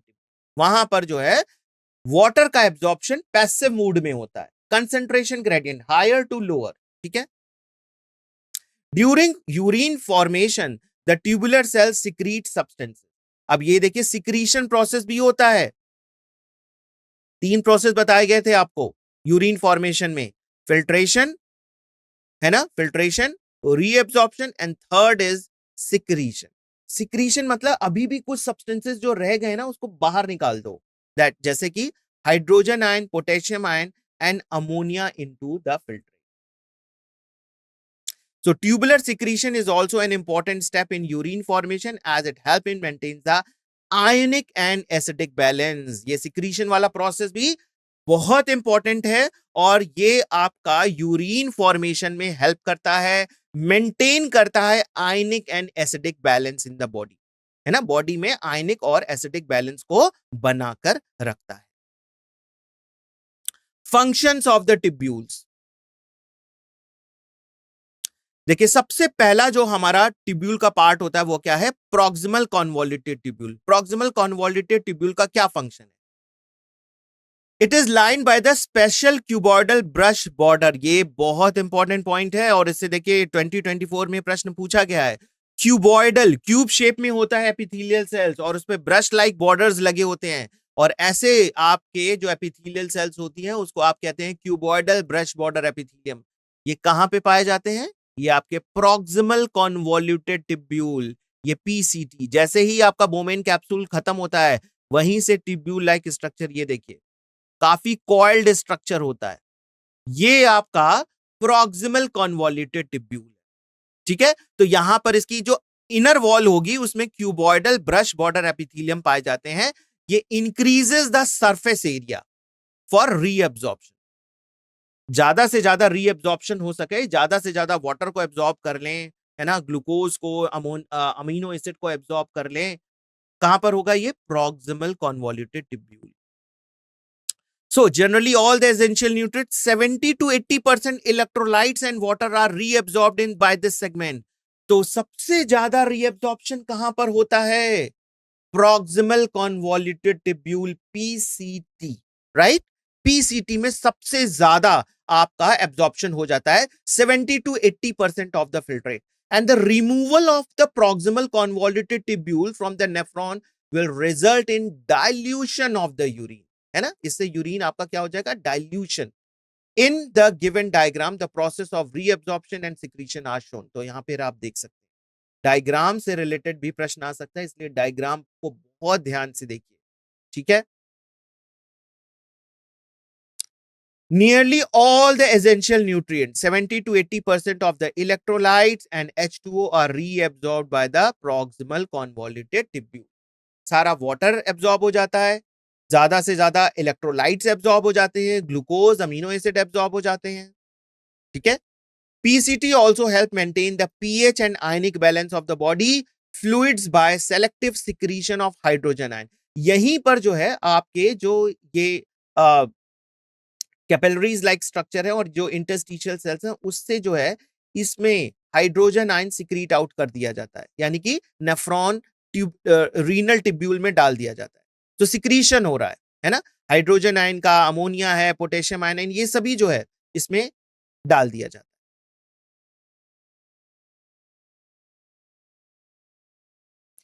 हेनलेज लूप, अब नेक्स्ट पार्ट जो है आपका हेनलेज लूप है। Proximal convoluted tubule के बाद Henle's loop. Reabsorption is minimum in the ascending loop. अब ये देखिए, ये वाला पार्ट जो है वो असेंडिंग लूप है और जो नीचे वाला जा रहा है वो आपका descending. So this region is significant role in maintaining the high osmolarity of the medullary interstitial fluid. ये आपका जो medullary interstitial fluid है उसकी osmolarity को maintain करता है। Descending loop of Henle permeable to water but almost impermeable to electrolyte. अब ये जो नीचे की तरफ जो आपकी लिम्ब आती है, प्रॉक्सिमल कॉन्वोल्यूटेड टिब्यूल से जो लिम्ब नीचे की तरफ आती है वो आपकी डिस्टल कॉन्वोल्यूटेड टिब्यूल। इसमें water, it is permeable to water, ये इसमें वाटर तो एब्जॉर्ब हो सकता है लेकिन इलेक्ट्रोलाइट एब्जॉर्ब नहीं होते हैं। और यही इसका ठीक उल्टा, इसका असेंडिंग लिम्ब में वाटर रीअब्जॉर्ब नहीं होते, इलेक्ट्रोलाइट रीअब्जॉर्ब होते हैं। जस्ट एंटागोनिस्टिक फंक्शन है इसका, ठीक है? This concentrates the filtrate as it remove down. और ये इसका जो है जैसे जैसे ये प्रोसेस बढ़ती है ना यहां पर, यानी कि लूप ऑफ हेनले में जब ये एंटर करता है फिल्ट्रेट और इसका रीअब्जॉर्प्शन बढ़ता है तो आपका जो यूरिन है वो कैसा होता जाता है? कंसंट्रेट हो जाता है। कंसंट्रेट का मतलब है कि इसमें वाटर धीरे धीरे कम होना शुरू हो जाता है। The ascending limb is impermeable to water, very important point. Ascending limb जो है आपका वाटर के लिए इम्परमिएबल है but allow transport of electrolyte, sodium ion, sodium chloride का यहां पर एब्जॉर्प्शन जो है वो होता है। Therefore, the concentrated filtrate pass out and gets diluted due to the passage of electrolyte and it is medullary fluid. फिर से ये आपका डाइल्यूट हो जाता है। पहले कंसेंट्रेट हुआ, जैसे ही इसके सॉल्ट्स आप निकाल लोगे, सॉल्ट रीअब्सॉर्ब हो जाएंगे तो फिर से ये क्या हो जाएगा? कंसेंट्रेटेड हो जाएगा। डिस्टल कॉन्वोल्यूटेड ट्यूब्यूल, ये वाला रीजन इसका देखिए, ये डिस्टल कॉन्वोल्यूटेड ट्यूब्यूल है। इधर वाला region, this part, this is the proximal convoluted tubule और ये वाला रीजन जो है ये हेनलेज लूप। हेनलेज लूप में ये देखिए descending limb of loop of Henley और ये जो है ascending limb of loop of Henley. Descending limb में देखिए सब वाटर एब्जॉर्ब हो रहा है, वाटर जितना एब्जॉर्ब होगा तो ये कंसंट्रेटेड हो जाएगा। अब यहां पर क्या होगा? अगेन सोडियम क्लोराइड, जितने इलेक्ट्रोलाइट्स हैं इधर एब्जॉर्ब हो रहे हैं, इधर वाटर नहीं एब्जॉर्ब हो रहा है। असेंडिंग में वाटर बिल्कुल नहीं एब्जॉर्ब हो रहा है, ठीक है? तो जब सारे सॉल्ट एब्जॉर्ब हो जाएंगे, इलेक्ट्रोलाइट एब्जॉर्ब हो जाएंगे तो फिर से क्या हो जाएगा? यहां पर जो यूरिन है, जो पास आउट हो रहा है यूरिन, वो आपका फिर से डाइल्यूट हो जाएगा। अब ये डिस्टल कॉन्वोल्यूटेड टिब्यूल में देखिए यहां पर पहुंचता है तो क्या होता है, distal convoluted tubule is involved in the conditional reabsorption of sodium and water. यहां पर सोडियम और वाटर का reabsorption. So DCT also capable of reabsorption of bicarbonate and selective secretion of hydrogen and potassium ion and ammonium to maintain the pH and sodium potassium balance in the body. तो आप देखिए यहां पर sodium chloride को absorb हो रहा है, water को एब्जॉर्ब हो रहा है, बाइकार्बोनेट को एब्जॉर्ब कर रहे हैं, लेकिन क्या सिक्रीट आउट कर रहे हैं, पोटेशियम एंड हाइड्रोजन आयन, इसको नेफ्रॉन में सिक्रीट आउट कर दे रहे हैं, डिस्टल कॉन्वोल्यूटेड टिब्यूल में सिक्रीट कर रहे हैं और एब्जॉर्ब कर रहे हैं sodium chloride, water and bicarbonate. ये आपका होता है डिस्टल कॉन्वोल्यूटेड कलेक्टिंग डक्ट. अब उसके बाद देखिए ये आपका रीजन जो है स्ट्रेट ट्यूब लाइक स्ट्रक्चर होता है, इसको कहते हैं कलेक्टिंग डक्ट. जैसे ये एक नेफ्रॉन आप शो दिखाया गया है फिगर में कि इससे कनेक्टेड है कलेक्टिंग डक्ट से, उसी तरीके से यहां एक कनेक्टेड होगा, यहां एक कनेक्टेड होगा, यहां एक कनेक्टेड होगा, बहुत सारे नेफ्रॉन जो है वो फिर कनेक्टेड होते हैं आपके कलेक्टिंग डक्ट से. So this long duct extend from the cortex of the kidney to the inner part of the medulla, है ना. आपका ये जो कलेक्टिंग डक्ट देखिए कहां पर जा रहा है, मेडुलरी रीजन, ज्यादातर ये medulla reason. Large amount of water could be reabsorbed from this region to produce a concentrated urine. देखिए यहां पर भी अभी भी क्या चीज एब्जॉर्ब हो रहा है, वाटर. अभी भी वाटर को एब्जॉर्ब कर लिया जा रहा है कि अगर थोड़ा सा भी वाटर और बचा हो तो उसको एब्जॉर्ब कर लिया जाए. तो यहां पर जो यूरिन है ये काफी कंसंट्रेटेड. अब एक चीज देखिए यहां पर बहुत इंपॉर्टेंट है, दिस पॉइंट, ये कई बार प्रश्न पूछा गया है और स्टार्टिंग में भी ये आया था. So, and this segment allows the passage of a small amount of urea into the medullary interstitium. Medulla region में थोड़ा सा यूरिया को एब्जॉर्ब कर लिया जाता है. थोड़ा सा यूरिया से कलेक्टिंग डक्ट से वापस इसके इंटरस्टिशियल सेल्स जो होती हैं उसमें ये एब्जॉर्ब कर दिया जाता है. किस लिए, to maintain the osmolarity, osmolarity को मेंटेन करने.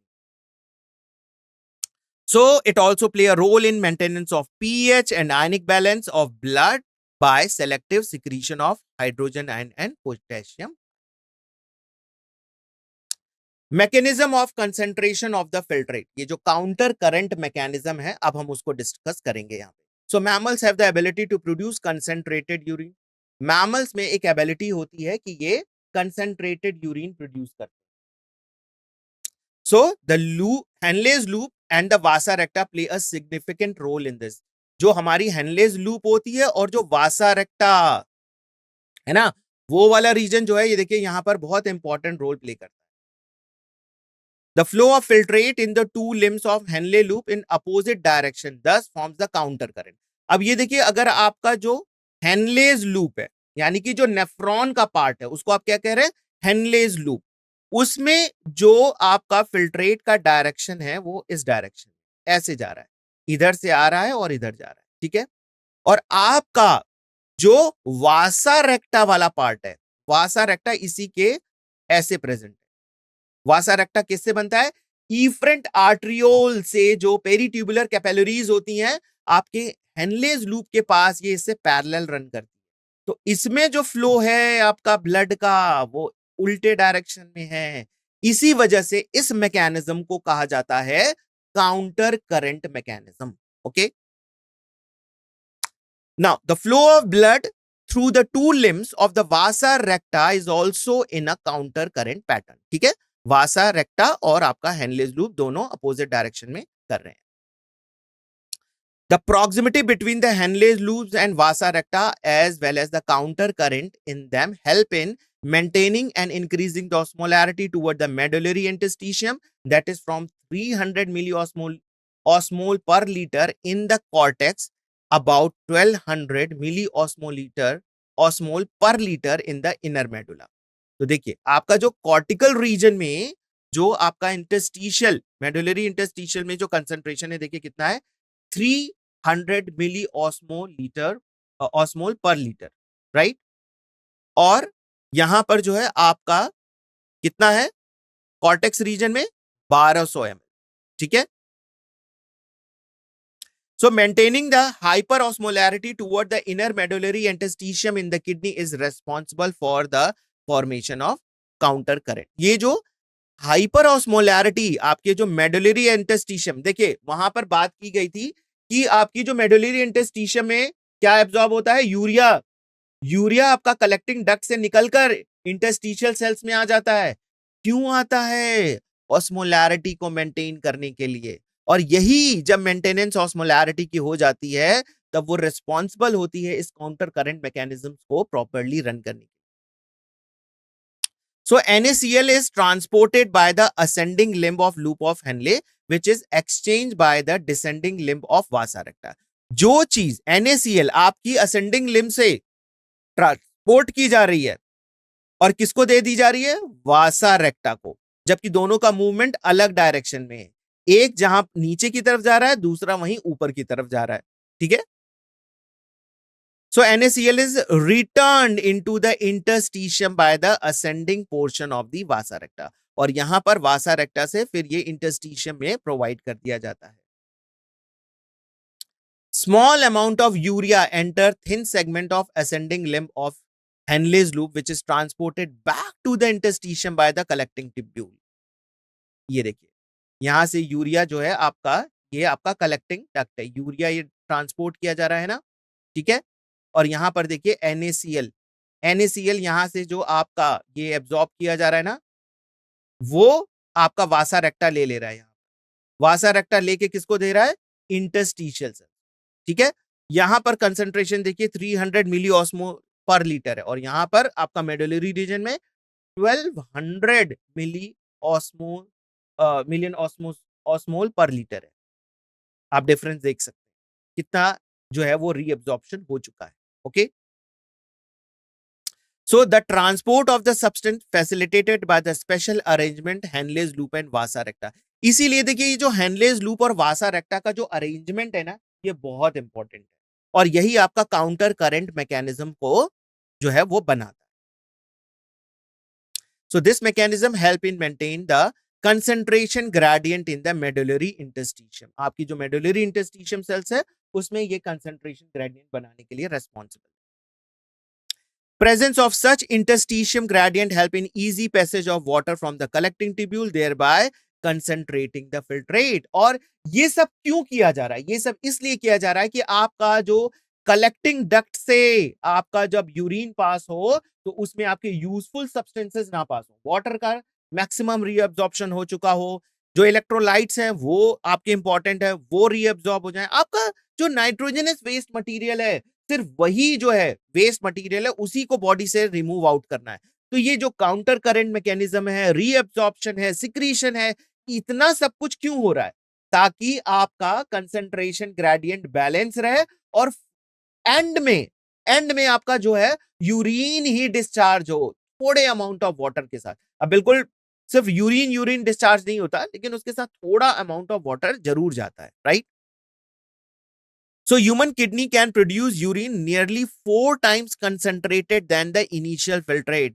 जितना फिल्ट्रेशन हुआ था जिस फॉर्म में उसका डाइल्यूशन लेवल जो था उसका 4 टाइम कंसंट्रेटेड फॉर्म में यूरिन जो है वो डिस्चार्ज होता है। तो ये जो रीअब्जॉर्प्शन है, सिक्रीशन है, ये जितने भी मैकेनिज्म जो आपका काउंटर करंट मैकेनिज्म जो था, ये इसीलिए हुआ था कि ज्यादा से ज्यादा आपका रीअब्जॉर्प्शन हो जाए, water, electrolytes, glucose, amino acid, ये सभी इंपॉर्टेंट सब्सटेंसेस हैं, इनको बॉडी से वेस्ट नहीं जाने देना है। वेस्ट मटेरियल को ही सिर्फ बॉडी से रिमूव आउट करना है और उसको भी कंसंट्रेटिव फॉर्म में बॉडी से बाहर निकालना। The function of the kidney is efficiently monitored and regulated by the hormonal feedback mechanism involving the hypothalamus। कहां पे प्रेजेंट है? ब्रेन में। JGA, juxtaglomerular apparatus, distal convoluted tubule की कुछ सेल्स और एफरेंट आर्टरियोल की कुछ सेल्स जो इन्वॉल्व होती हैं, और हार्ट इन्वॉल्व होता है। अब देख सकते हैं रेगुलेशन किन किन ऑर्गन्स के थ्रू हो रहा है। So osmoreceptors in the body are activated by change in the blood volume। जैसे ही बॉडी में ब्लड वॉल्यूम चेंज होता है हमारे बॉडी में ऑस्मोरिसेप्टर्स, वो कंसंट्रेशन जैसे ही चेंज होता है बॉडी को पता चल जाता है कि भाई कंसंट्रेशन तो है वो गड़बड़ हो रहा है ब्लड में, है ना।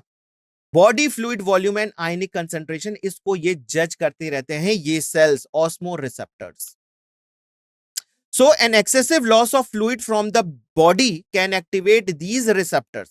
जैसे ही बॉडी से फ्लूइड का लॉस होना शुरू होगा, हमारे बॉडी में जो ऑस्मो रिसेप्टर्स प्रेजेंट हैं वो स्टिमुलेट करेंगे किसको? हाइपोथैलेमस. वो हाइपोथैलेमस को स्टिमुलेट करेंगे and release anti diuretic hormone. और बॉडी हाइपोथैलेमस क्या रिलीज का आउट करेगा? एंटी डायूरेटिक हार्मोन या फिर वेसोप्रेसिन फ्रॉम न्यूरोहाइपोफाइसिस. ये आपका इसका रीजन होता है जिसको न्यूरोहाइपोफाइसिस कहा जाता है. ये हार्मोन रिलीज कर रहे हैं एडीएच एंड वेसोप्रेसिन. कई बार इस पे प्रश्न पूछा गया है, बहुत इंपॉर्टेंट पॉइंट. तो हाइपोथैलेमस बॉड एक्सक्रीशन देखिए कहां पर हो रहा है? किडनी में, है ना. और एक्स्ट्रा वाटर अगर निकलने लगेगा तो इसको पता चल जाएगा ब्रेन को, क्योंकि ब्रेन में ब्लड जा रहा है और यहां पर ऑस्मो रिसेप्टर सेल्स हैं, वो तुरंत जज कर लेंगे कि भाई ब्लड में वाटर की कमी हो रही है, वाटर कम हो गया है. ऑस्मो रिसेप्टर सेल्स हाइपोथैलेमस को बता देती हैं और हाइपोथैलेमस क्या करता है? तुरंत एडीएच का रिलीज आउट शुरू कर देता है. Now this ADH facilitates water reabsorption from later part of the tubule. अब यहां से जो एडीएच रिलीज आउट होता है, किसमें रिलीज किया जाता है? आपको पता होगा, सारे हार्मोन्स ब्लड में डायरेक्टली रिलीज कर दिए जाते हैं. ये ब्लड सर्कुलेट होकर कहां जाता है? आपके रीनल टिब्यूल में. और रीनल टिब्यूल को कहता है कि भाई एब्जॉर्प्शन जरा ठीक से करो, वाटर को एब्जॉर्ब करो, है ना. और वहां पर एब्जॉर्प्शन रेट बढ़ जाता है. ठीक है. सो हार्मोन आपका जो है हाइपोथैलेमस इन्वॉल्व है एब्जॉर्प्शन मैकेनिज्म को सुचारू रूप से काम कराने के लिए, नॉर्मल काम कराने के लिए. An increase in the body volume can switch off the osmoreceptors and suppress the ADH. लेकिन कहीं अगर आपके बॉडी में आपने खूब पानी पी लिया जरूरत से ज्यादा, तब वहां पर अगेन ऑस्मो रिसेप्टर कहती है कि भाई बॉडी में ना जो है वाटर बहुत ज्यादा हो गया है, ब्लड में वाटर बहुत ज्यादा हो गया है, थोड़ा वाटर अभी ना एक्सक्रीट आउट कर देते हैं यूरिन के साथ. तो ऑस्मो रिसेप्टर्स कहती हैं कि भाई जरा सप्रेस कर दो हमारे एडीएच हार्मोन को. हाइपोथैलेमस से जो एडीएच रिलीज आउट होता है उसको सप्रेस करा देती है. तो ऑस्मो रिसेप्टर्स जो आपकी सेल्स हैं कितनी इंपॉर्टेंट है आप देख रहे हैं. यही एडीएच को रिलीज करवाती हैं और यही एडीएच को सप्रेस कराती हैं. ये आपके ब्लड में वाटर के बैलेंस को, इलेक्ट्रोलाइट के बैलेंस को हमेशा चेक करती रहती हैं कि ये बैलेंस है ना, तो कम ज्यादा होता है, उसके अकॉर्डिंग एडीएच को रिलीज कराया जाता है, एडीएच को suppress. So ADH can also affect the kidney function by its constrictory effect on the blood vessel and this causes increase in blood pressure. ADH जो है ना कई बार आपके blood vessels के constriction को भी कंट्रोल करता है. So increase in the blood pressure can increase the glomerular blood flow and thereby the glomerular filtration rate. कई बार filtration कम हो जाता है तो ये आपके आर्टरीज को मैसेज करता है कि प्रेशर बढ़ाओ और वहां पर कंस्ट्रिक्ट करता है, आर्टरीज कंस्ट्रिक्ट करती हैं और प्रेशर बढ़ जाता है, फिल्ट्रेशन रेट भी बढ़ जाता है. So JGA play a complex regulatory role.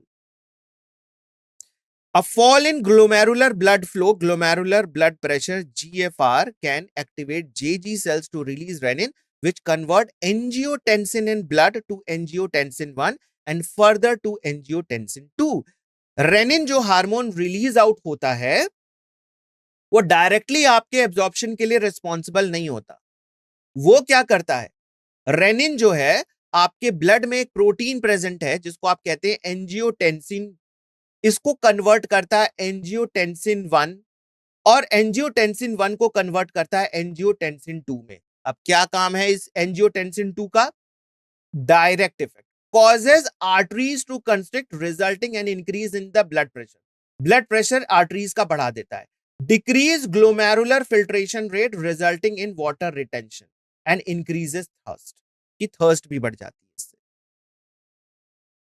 So angiotensin 2 being powerful vasoconstrictor increases the glomerular blood pressure and thereby glomerular filtration rate. कि आपके glomerular filtration rate को भी maintain करता है. ये देख सकते हैं ADH, एंजियोटेंसिन जो 1 बना वो आपके ADH को रिलीज करवा रहा है, एंटी डायूरेटिक हार्मोन को रिलीज कर रहा है। ये एंटी डायूरेटिक हार्मोन वेसोकॉन्स्ट्रिक्टर की तरह काम करती है, इंक्रीजेस द ब्लड प्रेशर, और इससे आपका ग्लोमेरुलर फिल्ट्रेशन रेट भी बढ़ जाता है। Angiotensin 2 also activate adrenal cortex to aldosterone. ये आपका दूसरा एक और हार्मोन है जो कि आपके एड्रिनल कॉर्टेक्स से रिलीज होता है। कहां प्रेजेंट है एड्रिनल कॉर्टेक्स? एड्रिनल कॉर्टेक्स आपका प्रेजेंट होता है किडनी के ऊपर, ठीक टॉप पर आपका एड्रिनल ग्लैंड है ना। ये आपका क्या करता है? Causes nephron distal tubule to reabsorb more NA and water which increases the blood volume. So this aldosterone causes reabsorption, sodium को रीएब्सॉर्ब करता है, वाटर को रीएब्सॉर्ब करता है, कहां से? Distal part of the tubule, and that lead to an increase in the blood pressure. ये आपके ब्लड प्रेशर को बढ़ाने के लिए रेस्पॉन्सिबल है, और ग्लोमेरुलर फिल्ट्रेशन रेट को भी। So this complex mechanism is generally known as renin angiotensin mechanism, है ना। आपका रेनिन इन्वॉल्व है और आपका एंजियोटेंसिन इन्वॉल्व है, इसको रेनिन एंजियोटेंसिन मैकेनिज्म भी कहा जाता है। Aldosterone increases the reabsorption sodium and water from the renal tubule and prevent diuresis। ये आपके वाटर को और सोडियम आयन को एब्जॉर्ब कराने के लिए रेस्पॉन्सिबल है। एन इंक्रीज, अभी देखिए हार्ट का आना फंक्शन बाकी है, हार्ट भी इन्वॉल्व है, देखिए। An increase in the blood flow to the आर्टरिया।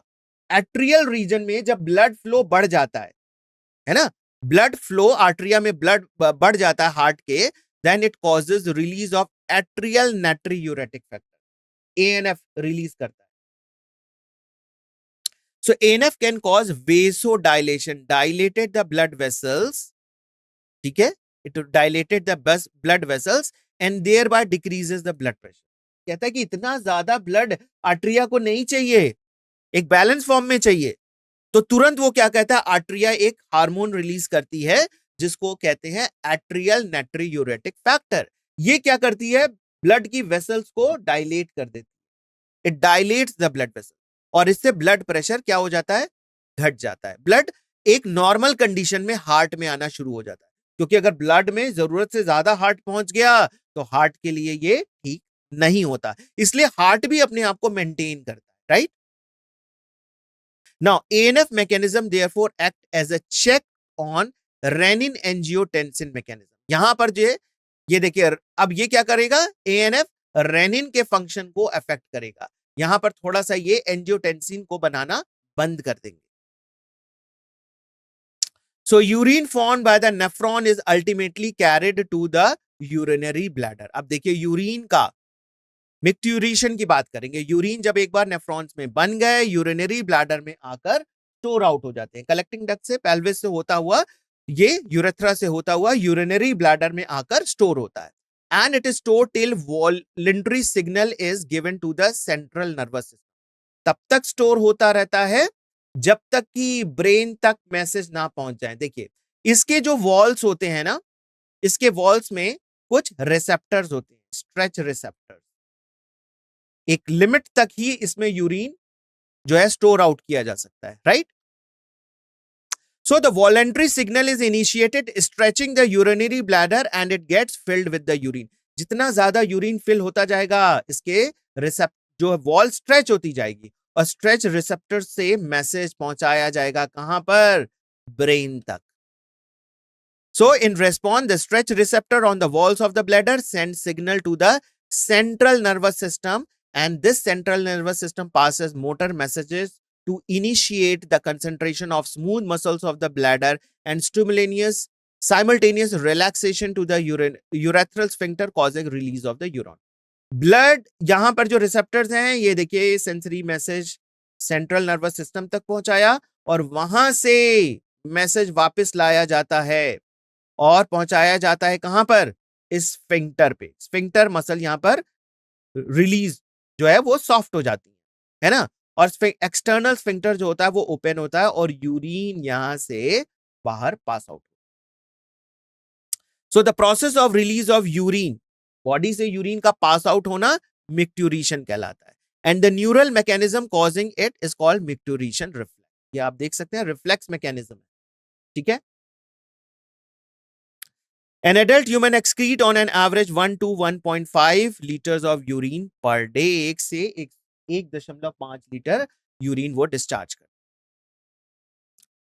The urine formed in a slight yellow, और इसका देखिए पीएच 6 के बराबर होता है. इट हैज अ कैरेक्टरिस्टिक अडर, इसमें एक स्मेल भी होती है, एक अडर भी होती है. On an average, 25 to 30 gram of urea is excreted out per day. And various condition can affect the characteristic of urine. Urine के ऊपर बहुत सारे चीजों का प्रभाव पड़ता है. क्या है वो चीजें? Analysis of urine help in clinical diagnosis of many metabolic disorders such as well as malfunctioning of the kidney. आप जो है clinical diagnosis करते हैं यूरिन का, है ना, तो उससे जो है मेटाबॉलिक डिसऑर्डर्स का पता चल जाता है कि बॉडी में मेटाबॉलिक डिसऑर्डर कौन कौन से हैं. दो ही चीज के टेस्ट होते हैं generally, blood test, urine test normally, है ना. कोई भी मेटाबॉलिक फंक्शंस का पता लगाने के लिए कि बॉडी में अगर मेटाबॉलिक डिसऑर्डर्स कुछ हो रहे हैं तो blood test and urine test. For example presence of glucose, अगर यूरिन में ग्लूकोज आ रहा है तो उसको कंडीशन को कहते हैं glycosuria. And ketone bodies, ketonuria in urine and indicative of diabetes mellitus. ये इंडिकेट करता है कि बॉडी में कुछ प्रॉब्लम है और इस प्रॉब्लम को कहते हैं diabetes mellitus. Role of other organs in excretion, और भी हमारे ऑर्गन्स हैं एक्सक्रीशन में इन्वॉल्व होते हैं, जैसे किडनी इन्वॉल्व है, लंग्स भी है, लिवर है, स्किन है, एंड ये भी excretory substance as a waste remove out करते हैं. तो आपकी कार्बन डाइऑक्साइड रिलीज आउट की जाती है लंग्स के द्वारा. लिवर जो है आपका कंट्रोल करता है आपका, देखिए मैंने पहले भी बताया था कि लिवर जो है आपका अमोनिया को कन्वर्ट करता है यूरिया में, राइट. और भी देखिए जैसे कि bile containing substances, bilirubin, biliverdin, cholesterol, degraded steroid hormone, vitamins and drug, इन सब को secrete out करता है. Most of these substances ultimately pass out along through the digestive weight. ये सारे substances हमारे जो digestive weight material होते हैं उसके थ्रू ये pass out कर दिया जाता है. The sweat and the sebaceous gland in the skin can eliminate certain substances through their secretions. और जो हमारी सिबेशियस ग्लैंड है, जो स्किन है, उससे भी कुछ जो है स्वेट के फॉर्म में सब्सटेंसेस रिलीज आउट किए जाते हैं. देखिए क्या चीज रिलीज आउट किए जाते हैं, थोड़ी मात्रा में सोडियम क्लोराइड, यूरिया, स्किन से भी थोड़ी मात्रा में यूरिया रिलीज आउट होता है, लैक्टिक एसिड भी release. So the primary function of sweat is to facilitate the cooling effect on the body surface. It helps in removal of some of the waste mentioned above. हालांकि इसका main function जो है वो waste material को remove करना नहीं है, लेकिन ये बॉडी सरफेस के लिए कूलिंग इफेक्ट का काम करता है जब ये स्वेट निकलता है. Sebaceous gland eliminates certain substances like sterols, hydrocarbons, and waxes through sebum. And this secretion provide protective oil covering over the skin. ये स्किन को ना ड्राई होने से भी बचाता है और प्रोटेक्ट भी करता है. तो small amount of nitrogenous waste could be eliminated through the saliva also. हमारी जो सलाइवा रिलीज आउट होती है बक्कल कैविटी में, वहां पे भी जो है वो थोड़ी मात्रा में nitrogenous waste material release out होता है. अब बात करेंगे disorder of the excretory substances की, एक्सक्रीटरी सिस्टम्स की. देखिए malfunctioning kidney, function of kidney जब नॉर्मल कंडीशन में ना हो तो उसको कहते हैं माल फंक्शनिंग ऑफ किडनी. यहां पर एक्युमुलेशन हो जाता है urea in blood and that is called as uremia, which is harmful and lead to the kidney failure. ये इससे किडनी आपकी फेल्योर हो सकती है. Such patient urea can be removed by the process of hemodialysis. Hemodialysis करके जो है body से यूरिया निकाला जाता है, जिसमें कि आपका किडनी काम करना बंद कर देता है. सो आप यहां पर आर्टिफिशियल किडनी भी लगा सकते हैं, राइट. जो डायलिसिंग यूनिट होता है वो आपका आर्टिफिशियल किडनी की तरह काम करता है. So blood drained out from a convenient artery and it is pumped to the dialysing unit and adding the anticoagulant like heparin. तो यहां पर ब्लड आपका निकाला जाता है, डायलाइजिंग यूनिट में जाता है, वहां पर एक बफर सोल्यूशन होता है. जैसे ही आपका सारा वेस्ट मटेरियल, आपका nitrogenous waste material urea discharge out होता है, वापस से इसमें हिपैरिन ऐड करके, एंटीकोएगुलेंट होता है, वो ऐड करके आपको ब्लड दोबारा से चढ़ाया जाता है। So the unit contain a called cellophane tube, एक सेलोफेन ट्यूब होती है, ठीक है, और ये आपकी सेलोफेन ट्यूब के थ्रू ही जो है फिल्ट्रेशन प्रोसेस होता है, ये आपके डायलाइजिंग यूनिट में लगी होती है। So the pores of cellophane membrane of the tube allow the passage of molecule based on the concentration gradient. Cellophane membranes में छोटे छोटे pores होते हैं, उससे आपके nitrogenous waste material filter out हो जाते हैं. So nitrogenous waste are absent in the dialyzing unit. These substances freely move out. इसको continuous way में ना एक तरीके से आप dialyzing unit में buffer solution डालते हैं और दूसरी तरफ से निकालते रहते हैं. So the cleared blood is pumped back to the body through the vein after adding antiheparin. Antiheparin डालकर वापस से वेन के थ्रू आपको ब्लड चढ़ाया जाए. सो kidney transplantation is the ultimate method. अगर किडनी फंक्शन करना किडनी काम करना बंद कर चुकी है तो वहां पर सिर्फ एक ही रास्ता होता है कि एक जो है डोनर के थ्रू, है ना, आपके जो किडनी है वो ट्रांसप्लांट की जाए. डोनर जो है अपनी किडनी डोनेट करते हैं और वो फिर चेक की जाती है कि किडनी जो है कितना मैच कर रही है बॉडी से और फिर ट्रांसप्लांटेशन किया जाता है. यहां पर इम्यून सिस्टम का बहुत इंपॉर्टेंट रोल होता है, क्योंकि कई बार हमारी जैसे ब्लड जो है वो उसी ब्लड ग्रुप का होना चाहिए ट्रांसफ्यूज करने से पहले, तो आपके क्लोज रिलेटिव्स के ही ऑर्गन जो है आपके जो है ट्रांसप्लांट किए जाते हैं, है ना. तो ये भी बहुत इंपॉर्टेंट फैक्टर होता है. Renal calculi, also called as kidney stone, causes stone or insoluble mass of crystallized salt, oxalate, calcium oxalate के क्रिस्टल्स जो है वो बनने लगते हैं, जिसको रीनल कैलकुली कहा जाता है, और ये किडनी के अंदर ये स्टोन्स बन जाते हैं. Glomerulonephritis is the inflammation of glomeruli of the kidney. Glomerulus वाले रीजन में इन्फ्लेमेशन हो जाता है, जिसको ग्लोमेरुलोनेफ्राइटिस कहा जाता है. अब हम बात करेंगे टिप्स एंड ट्रिक्स की. So ammonia produced by the metabolism is converted into urea in liver. Such animals are released in the blood which is filtered and excreted out of the kidney. तो देखिए आपका ammonia जो है urea में convert किया जाता है, कहां पर? लिवर में. Reptiles, bird and snails, land snails excrete out nitrogenous waste material in the form of uric acid. और इसको यूरिकोटैलिक एनिमल्स भी कहते हैं. ADH and antidiuretic hormone increases blood pressure and increases the blood pressure which increase the glomerular blood flow, और फिर ultimately ये glomerular filtration rate को भी बढ़ाते हैं. And on an average 25 to 30 gram of urea is excreted out every day. ना ये आपका NCERT में भी है mention. And 1 to 1.5 liter of urine per day discharge out of the body. Human kidney can produce urine nearly 4 times concentrated than the initial filtrate form. आपकी जो human kidney है वो 4 टाइम्स कंसंट्रेशन करती है ना. 4 टाइम्स कंसंट्रेशन, जितना filtration हुआ था उसका 4 टाइम्स जो है ये कंसंट्रेशन करती है at the time of discharge. Atrial नाइट्रोयूरेटिक factor ANF another hormone, ये आपका जो है किससे रिलीज आउट होता है? ये रिलीज आउट होता है आपका हार्ट रीजन, एट्रिया से. This factor can cause the vasodilation, thereby decrease the blood pressure. ये ब्लड प्रेशर को जो है डिक्रीज आउट करने के लिए रेस्पॉन्सिबल है. RAS, ADH and ANF regulate the functions of kidney and they control. RAS किसको कहते हैं? ये आपका जो एट्रियल नाइट्रोयूरेटिक फैक्टर है ना, ये opposes the regulation of RAS. Renin angiotensin वाला जो पार्ट है ना, उसका एंटीगोनिस्टिक काम ये करता है. It opposes the regulation of RAS. ये कंस्ट्रक्शन कॉज करते हैं ADH, है ना, और आपका जो ANF है वो उसको कंस्ट्रक्शन को जो है उल्टा करते हैं, डायलेशन करते हैं. Tubular secretion refers to the addition of selected material. कुछ selected material का यहां पर सिक्रीशन होता है. ये कहां पर होता है? PCT and DCT.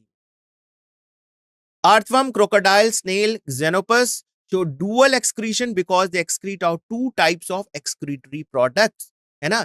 ये डुअल एक्सक्रीटरी एक्सक्रीशन करते हैं और दो तरीके का एक्सक्रीटरी प्रोडक्ट रिलीज आउट करते हैं। The transplantation of kidney is known as cadaveric, and normal hydra remove excess fluid by contracting and expelling it through its mouth. ये माउथ के थ्रू फ्लूइड को एक्सक्रीट आउट करता है।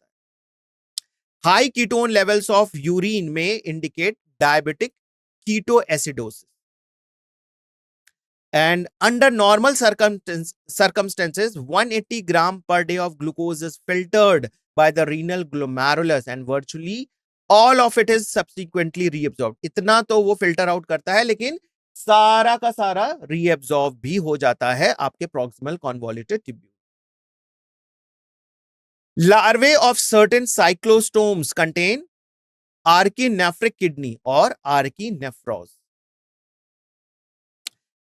Pronephric kidney, that is also called as a pronephros, develops embryonic stage of the some vertebrates, and the condition in which WBC are present in the urine is known as pyuria.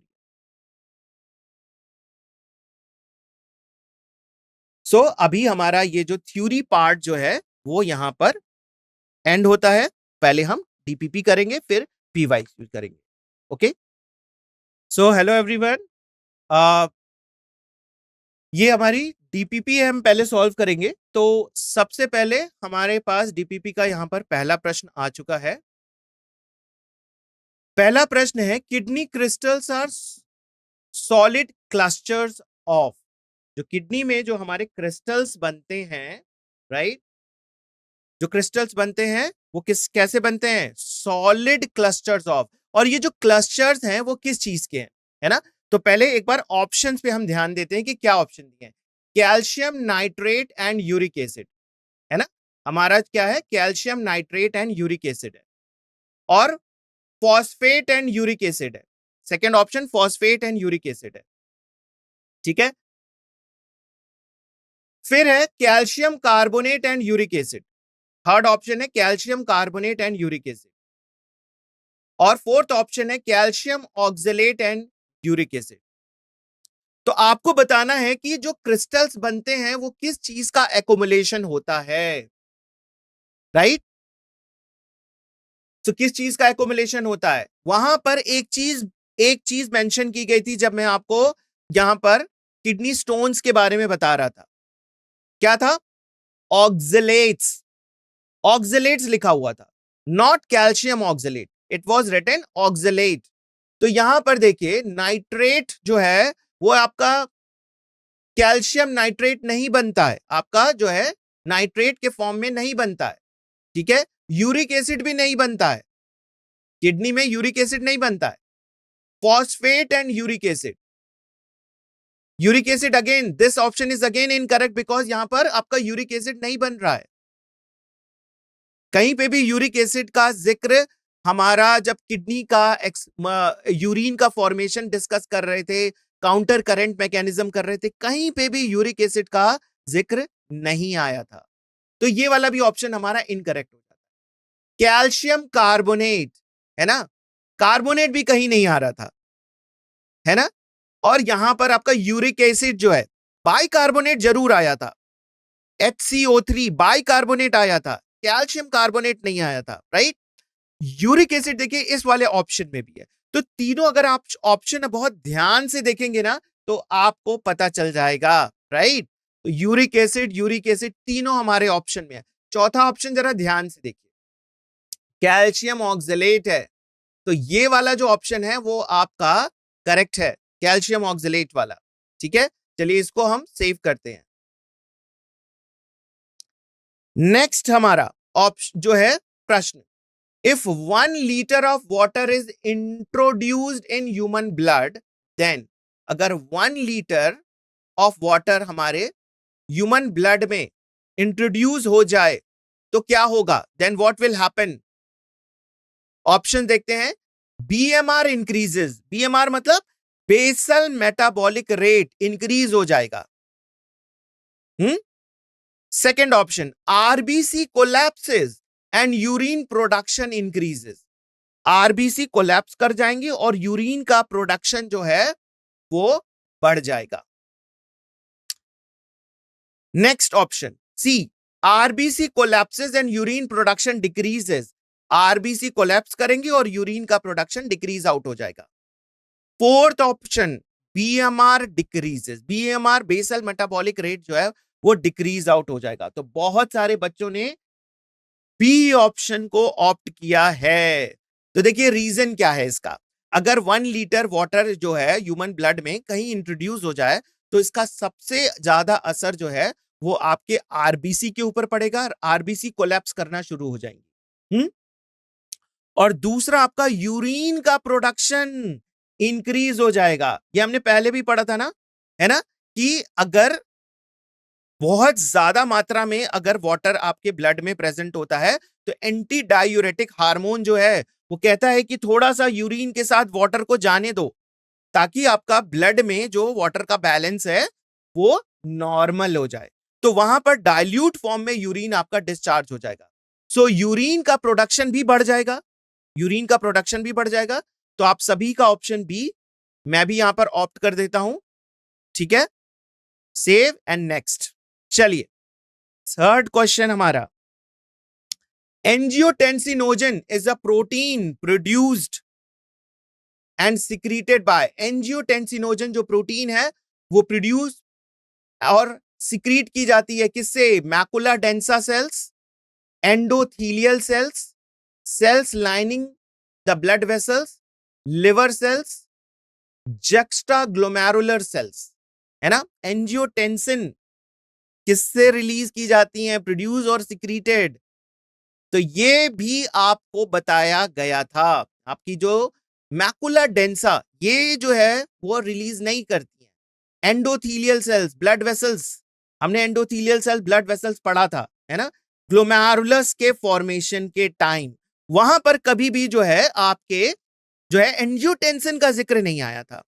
जक्स्ट्रामेडुलर sales, Jazzy cells जो है, juxtaglomerular cell, JG cells जो है वो आपके किसका formation करती हैं? Rennin का हार्मोन का फॉर्मेशन करती हैं, ना कि एंजियोटेंसिन का। लेकिन जो एंजियोटेंसिन प्रोटीन है वो आपकी लिवर सेल्स, यस, बहुत सारे बच्चों ने करेक्ट आंसर दिया, लिवर सेल्स के द्वारा करती हैं। Very important question. बढ़ते हैं सेव करके नेक्स्ट क्वेश्चन की तरफ। Removal of proximal convoluted tubule from the nephron will result in। अगर proximal convoluted tubule को हटा दिया जाए तो क्या फर्क पड़ेगा? A, more diluted urine, B, more concentrated urine, no change in the quality and quantity of urine, no urine formation। proximal convoluted tubule का काम क्या है? proximal convoluted tubule का काम है मैक्सिमम मात्रा में वाटर को एब्जॉर्ब करना, पैसिवली, पैसिव मूवमेंट होता है according to the concentration gradient. ठीक है, more concentrated urine, urine concentrate कब होगा? जब ज्यादा मात्रा में एब्जॉर्ब हो जाएगा ना। तो जब आपने पीसीटी हटा दिया तो कैसे एब्जॉर्ब होगा? एब्जॉर्ब नहीं होगा और वाटर ज्यादा से ज्यादा मात्रा में प्रेजेंट होगी यूरिन के साथ। सो मोर डाइल्यूट फॉर्म में आपका यूरिन डिस्चार्ज होगा, कंसेंट्रेटेड फॉर्म में नहीं डिस्चार्ज होगा। क्योंकि अगर प्रॉक्सिमल कॉन्वोल्यूटेड ट्यूब्यूल है ही नहीं तो वाटर का एब्जॉर्प्शन नहीं होगा, यानी कि जो यूरिन डिस्चार्ज होगा उसमें वाटर की मात्रा ज्यादा होगी। तो मोर डाइल्यूटेड यूरिन आपका आंसर करेक्ट है। और इसको मैं सेव करके नेक्स्ट आगे बढ़ता हूं। Next question is here, one of the following does the same work as is done in by nephridia in earthworm. जो काम नेफ्रीडिया इन अर्थवर्म करती है वही काम यहां पर कोई और कर रही है दूसरे ऑर्गेनिज्म में। आपको यह बताना है। Flame cells in liver fluke, myotomes in fishes, statocyst in prawn, parotid gland in toad. तो क्या जो मैच है एक्सक्रीटरी ऑर्गन का वो सही है? मायोटोम्स इन फिशेस, फिशेस में गिल्स के द्वारा जो है वो ज्यादातर या फिर बॉडी सरफेस से जो है वो अमोनिया रिलीज आउट किया जाता है। तो ये गलत हो गया यहां। आपका बी वाला ऑप्शन। स्टैटोसिस्टिन प्रॉन, प्रॉन में क्या पाया जाता था, पढ़ा था ना, एंटीनल ग्लैंड, हमने आज ही पढ़ा है, प्रॉन में एंटीनल ग्लैंड पाए जाते हैं। तो ये स्टैटोसिस्ट, स्टैटोसिस्ट बैलेंसिंग ऑर्गन है, तो ये बिल्कुल गलत हो जाता है आपका सी वाला option. Parotid gland in toad, toad में पैरोटिड ग्लैंड, टोड जो है वो आपका क्या है, एम्फीबियंस है, एम्फीबियंस में प्रॉपर किडनी पाया जाता है, राइट। तो ये वाला भी बिल्कुल गलत है। आते हैं पहले ऑप्शन पे, flame cells in liver fluke. Liver fluke आपका कैसा ऑर्गेनिज्म है, फ्लैट वर्म्स, प्लेटीहेल्मिन्थीज को बिलोंग करता है, राइट। तो यहां पर आपके flame cells as a excretory organ पाए जाते हैं, राइट। तो आपका ए ऑप्शन आप सभी ने बिल्कुल करेक्ट बताया है, ए ऑप्शन बिल्कुल सही है। सेव करके हम बढ़ते हैं नेक्स्ट क्वेश्चन की तरफ। Which one of the following does not constitute a part of a single urinary ferrous tubule? हमारे यूरिनरी फेरस ट्यूब्यूल का पार्ट नहीं है। सॉरी। तो देखते हैं क्या क्या ऑप्शंस दिए गए। Distal convoluted tubule, collecting duct, Bowman capsule, loop of Henley. I think this is the most easiest question, है ना। हमारा डिस्टल कॉन्वोल्यूटेड ट्यूब्यूल नेफ्रॉन का पार्ट है, बोमेन्स कैप्सूल नेफ्रॉन का पार्ट है, लूप ऑफ हेनले नेफ्रॉन का part है। और डिस्टल कॉन्वोल्यूटेड ट्यूब्यूल की जगह अगर प्रॉक्सिमल कॉन्वोल्यूटेड ट्यूब्यूल होता तो भी वो हमारे नेफ्रॉन का पार्ट होता। लेकिन ये कलेक्टिंग डक्ट जो है ये हमारे यूरिनरी फेरस जो ट्यूब्यूल है उसका पार्ट नहीं है, राइट। तो हम मार्क करेंगे कलेक्टिंग डक्ट को। आप सभी ने भी बी ऑप्ट किया है, ठीक है। बढ़ते हैं अगले प्रश्न। ये हमारा match the column type of question, ठीक है। Match column 1 with column 2 and select the correct option from the codes given below. तो पहले मैच करते हैं और फिर देखते हैं कि क्या हमारा कोड सही हो सकता है। Delivers blood to glomerulus, blood glomerulus में कौन पहुंचाता है, आर्टरी पहुंचाती है ना, रीनल आर्टरी। और वही रीनल आर्टरी आगे डिवाइड होती है आर्ट्रियोल्स में, ई एफरेंट आर्ट्रियोल। और एफरेंट आर्ट्रियोल एंटर करता है किसमें, आपके ग्लोमेरुलस में। तो मैं मैच करूंगा ए को सेकंड के साथ, ठीक है। Carries urine to pelvis, urine को पेल्विस तक पहुंचाने के लिए कौन रिस्पॉन्सिबल है। यूरिन आपका बन जाता है कलेक्टिंग डक्ट, है ना, कलेक्टिंग डक्ट से पेल्विस में पहुंचता है। तो यहां पर थर्ड वाले से ये मैच कर रहा है। Collects filtrate from Bowman capsule, Bowman capsule से कौन फिल्ट्रेट को कलेक्ट करता है, आपका जो है proximal convoluted tubule. First tubule का पहला पार्ट प्रॉक्सिमल कॉन्वोल्यूटेड ट्यूब्यूल, वो आपका जो है वो कलेक्ट करता है। लूप ऑफ हेनले, ये असेंडिंग एंड डिसेंडिंग लिम्ब से रिलेटेड है, लूप ऑफ हेनले ये इससे बनता है, ठीक है। तो देखिए कौन सा मैच बिल्कुल सही हो रहा है हमारा, फर्स्ट वाला, A second, B third, C fourth and D 1, right. तो आप सभी ने भी ए मार्क किया है और मैं इसको सेव करके नेक्स्ट क्वेश्चन की तरफ बढ़ता हूं। अगला प्रश्न हमारा यहां पर, patient's urine show the presence of protein.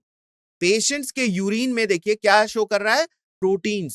So this could be error due to, ये एरर किसकी वजह से हो सकता है, क्या चीज हो रही, कहां पर गड़बड़ी हो रही है, किस प्रोसेस में, अल्ट्रा फिल्ट्रेशन में गड़बड़ी हो रही है, सिलेक्टिव रीअब्जॉर्प्शन में हो रही है, ट्यूबुलर सिक्रीशन में हो रही है, मिक्ट्यूरेशन में।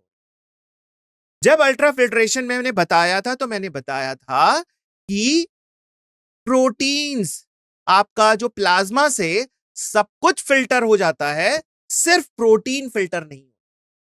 लेकिन जब कोई एबनॉर्मेलिटीज होती है तो वहां पर आपका प्रोटीन भी फिल्टर हो सकता है, राइट। तो आपका अल्ट्रा फिल्ट्रेशन वाला प्रोसेस अफेक्टेड है। सेलेक्टिव रीअब्जॉर्प्शन में, ट्यूबुलर सिक्रीशन में, म्यूक्टिरेशन में कभी भी जो है ये इस तरह की चीजें नहीं होती हैं, वहां पे प्रोटीन का इन्वॉल्वमेंट ही नहीं है। प्रोटीन अगर आ रहा है नेफ्रॉन में तो वो सिर्फ आपके अल्ट्रा फिल्ट्रेशन की गड़बड़ी से आ रहा है। तो आपका ऑप्शन ए जो है वो मैं ऑप्ट करता हूं, आप सभी ने भी ए किया हुआ है, ठीक है। Next question, uric acid is a nitrogenous waste in किस ऑर्गेनिज्म में, किस टाइप ऑफ ऑर्गेनिज्म में जो है वो यूरिक एसिड नाइट्रोजनस वेस्ट पाया जाता है? बर्ड्स एंड लिजर्ड्स में, इंसेक्ट्स एंड बोनी फिशेस में, फ्रॉग एंड कार्टिलेजिनस फिशेस में, मैमल्स एंड मोलस्क में। तो कौन सा ऑर्गेनिज्म है? बर्ड्स तो देखिए आपको याद ही होगा कि बर्ड्स जो है वो पैलेट या फिर पेस्ट फॉर्म में वो रिलीज आउट करते हैं। हमने जब एनिमल किंगडम भी पढ़ा था तब भी इसका जिक्र आया था, right? Bony fishes, ammonia, cartilaginous fishes, frog, है ना, ये नहीं करते हैं आपके, ये यूरिया रिलीज आउट करते हैं। मैमल्स यूरिया रिलीज आउट करते हैं, राइट?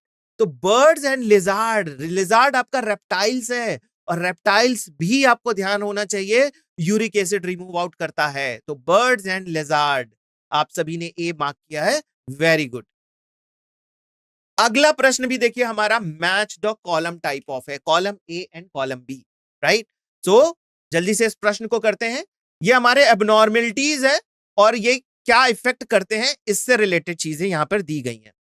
सो ग्लाइकोसूरिया, ये हम जब डिस्कस कर रहे थे तो भी आया था। ग्लाइकोसीरिया क्या है आपका? Mass of crystallise salt within the kidney, ये तो आपका बी का है, renal calculi, right? Renal calculi. Glycosuria होता है आपका presence of glucose in urine, right? Presence of glucose in urine. Glycosuria is presence of glucose in urine. और renal calculi हमारा थर्ड से मैच कर रहा है, mass of crystallise salts within the kidney. Renal calculi वही stones का formation. Glomerular nephritis अभी just थोड़ी देर पहले आया था, आपके ग्लोमेरुलस रीजन में इन्फ्लेमेशन हो जाता है, right? Inflammation in glomeruli second से मैच कर रहा है। और गाउट जो है आपका एक्युमुलेशन है uric acid in the joints, बहुत पेन होता है इसमें गाउट में, राइट? तो आपका देखिए कौन सा है, ए का 4th, बी का 3, सी का 2 एंड डी का 1, यानी कि हमारा सी वाला ऑप्शन सही है, राइट? चलिए इसको ऑप्ट करते हैं, सेव करते हैं, सबमिट करते हैं, यस, और हमारे सभी आंसर्स सही रहे, राइट? अब हम सॉल्व करेंगे पीवाईक्यूज वाला section.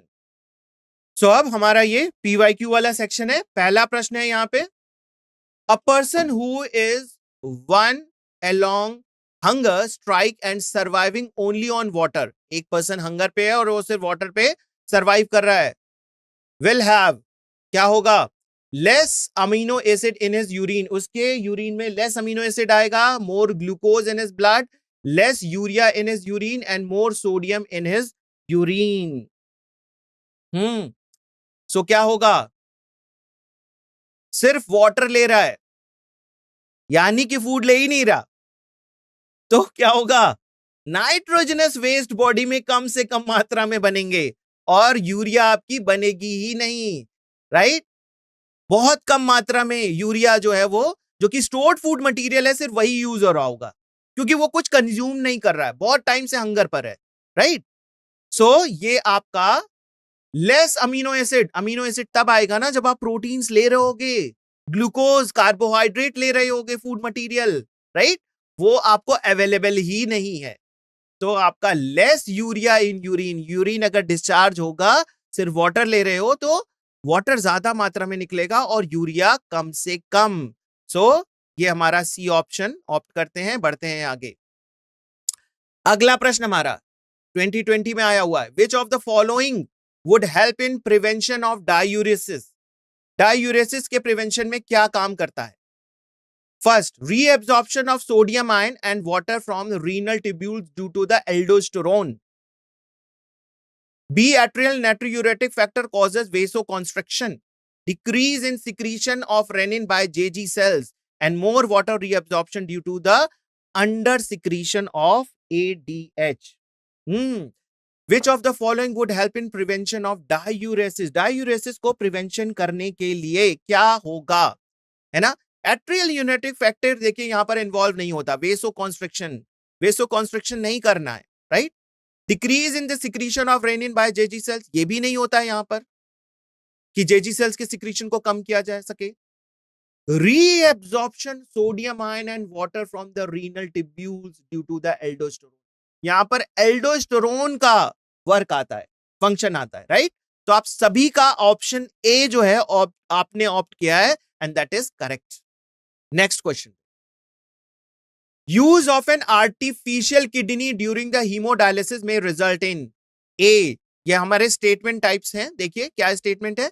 Nitrogenous waste buildup in the body, non-elimination of excess potassium ions, reduced absorption of calcium ion from the gastrointestinal tract, and reduced RBC production.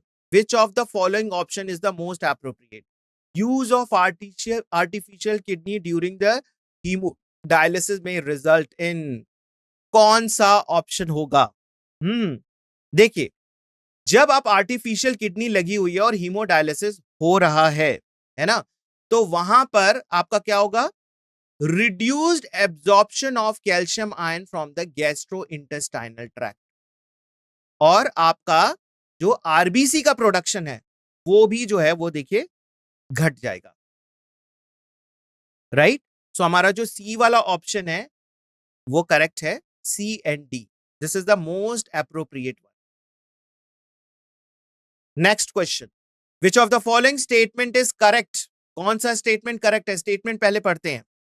The descending limb of loop of Henle is impermeable to water. Descending limb of loop of Henle जो है वो impermeable है water में, जो नीचे जा रही है.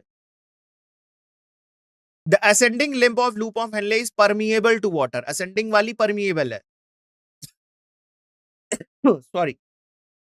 The descending limb of loop of Henle is permeable to electrolyte and ascending limb of loop of Henle is impermeable to water.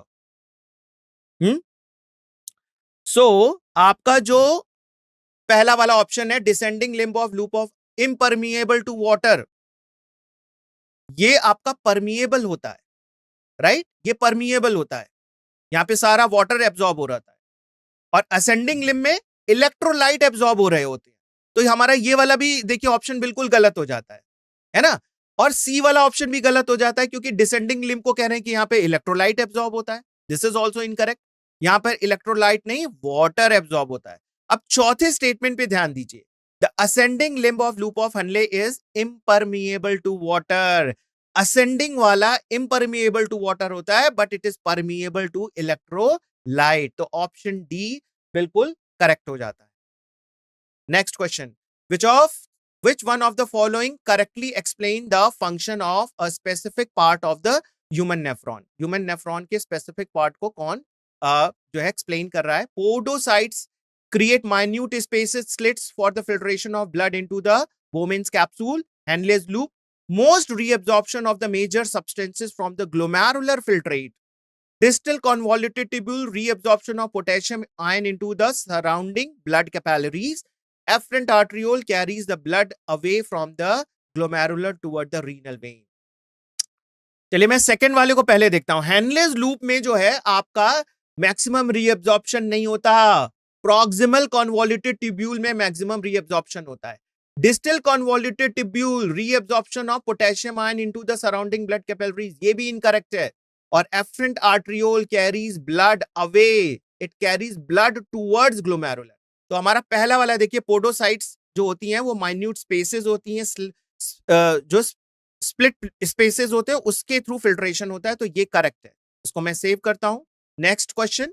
Which one of the following statement is correct with respect to the kidney function regulation? Kidney function regulation से related हमारा कौन सा option सही है? When someone drinks lot of water, ADH releases is suppressed. Exposure to the cold temperature blood flow stimulates formation of angiotensin 2. An increase in the glomerular blood flow stimulates formation of angiotensin 2. And during summer, when body loses lot of water by evaporation release, ADH is suppressed. तो देखिए, exposure of cold temperature blood flow stimulate the formation of angiotensin 2, बिल्कुल incorrect statement है ना. And increase in the glomerular blood flow stimulate the formation of angiotensin, no, this is again incorrect. Angiotensin आपका जो है वो rennin के through बनाया जाता है. रेनिन जेजी सेल से रिलीज होता है ना. During summer, when the body loses lot of water by evaporation, releases ADH is suppressed. Again, this is incorrect. पहला statement देखिए. When someone drinks a lot of water, ADH release is separate. जब पानी की जरूरत ज्यादा हो गई है तो उसको रिलीज आउट कर देना है वाटर को, ताकि वाटर बैलेंस रहे, तो वहां पर एडीएच को सप्रेस किया जाता है. तो आपका ऑप्शन ए करेक्ट है. Save and next. अगला प्रश्न. The principal nitrogenous excretory compound in human is synthesized, है ना? कौन सा है? In kidney but eliminated mostly through liver. ये किडनी में बनता है और एलिमिनेटेड किया जाता है लिवर के द्वारा. In kidney as well as eliminated by kidney.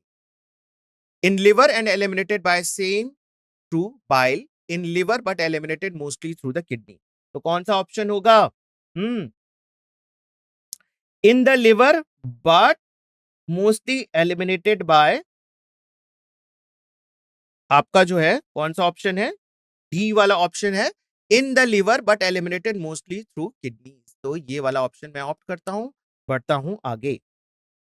8th question. In Henle's loop were absent from the mammalian nephron, which of the following is to be expected? अगर हैनलेस लूप एब्सेंट हो तो क्या होगा? The urine will be more dilute, there will be no urine formation, there will be hardly any change in the quality and the quantity of urine formed, and the urine will be more concentrated. So आपका कौन सा option होगा? The urine will be more dilute. अगर हैनलेस loop ही नहीं होगा तो आपका जो यूरिन है डाइल्यूट, वाटर का रीएब्जॉर्प्शन होता है ना ज्यादा से ज्यादा, तो देखिए यूरिन के फॉर्मेशन पे नो इफेक्ट होगा, ये बिल्कुल इनकरेक्ट है. हार्डली एनी चेंज होगा, ये भी इनकरेक्ट है.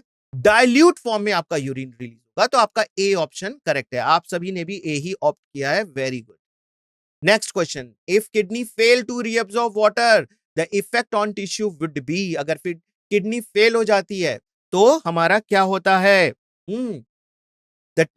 On tissue would be remain unaffected, shrink and shrivel, absorb water from the blood plasma, take more O2 from the blood. So देखिए shrink and shrivel होगा. अगर किडनी फेल कर जाती है, वाटर की कमी, reabsorb water, kidney fail to reabsorb water, there will be shrink and shrivel. चलिए last प्रश्न हमारा. Which of the following factor is responsible for the formation of concentrated urine? Secretion of erythropoietin by the juxtaglomerular complex, hydrostatic pressure during the glomerular filtration, low level of antidiuretic hormone, and maintaining hyperosmolarity toward the inner medullary interstitium in the kidney. तो देखिए कौन से factor है responsible for the formation of concentrated urine? Hypoosmolarity देखिए बहुत important है. अगर ये मेंटेन रहता है तभी आपका यूरिन कंसंट्रेटेड फॉर्म में जाएगा. आपका पता है ना काउंटर करंट मैकेनिज्म इसी की वजह से होता है. So maintaining hyperosmolarity toward the inner medullary interstitiums in the kidney. तो मैं ऑप्शन डी को मार्क करता हूं. Save, submit. Yes. So yes, all the answers are correct. और आप सभी ने बहुत अच्छा परफॉर्म किया. इसी तरीके से आप पढ़ाई करिए. ठीक है. सारा नोट्स आज आपको रिवाइज करना है इस पर्टिकुलर चैप्टर का. ओके. एंड मैक्सिमम क्वेश्चंस को सॉल्व करते रहिए. So thank you very much for attending today's session. Thank you very much.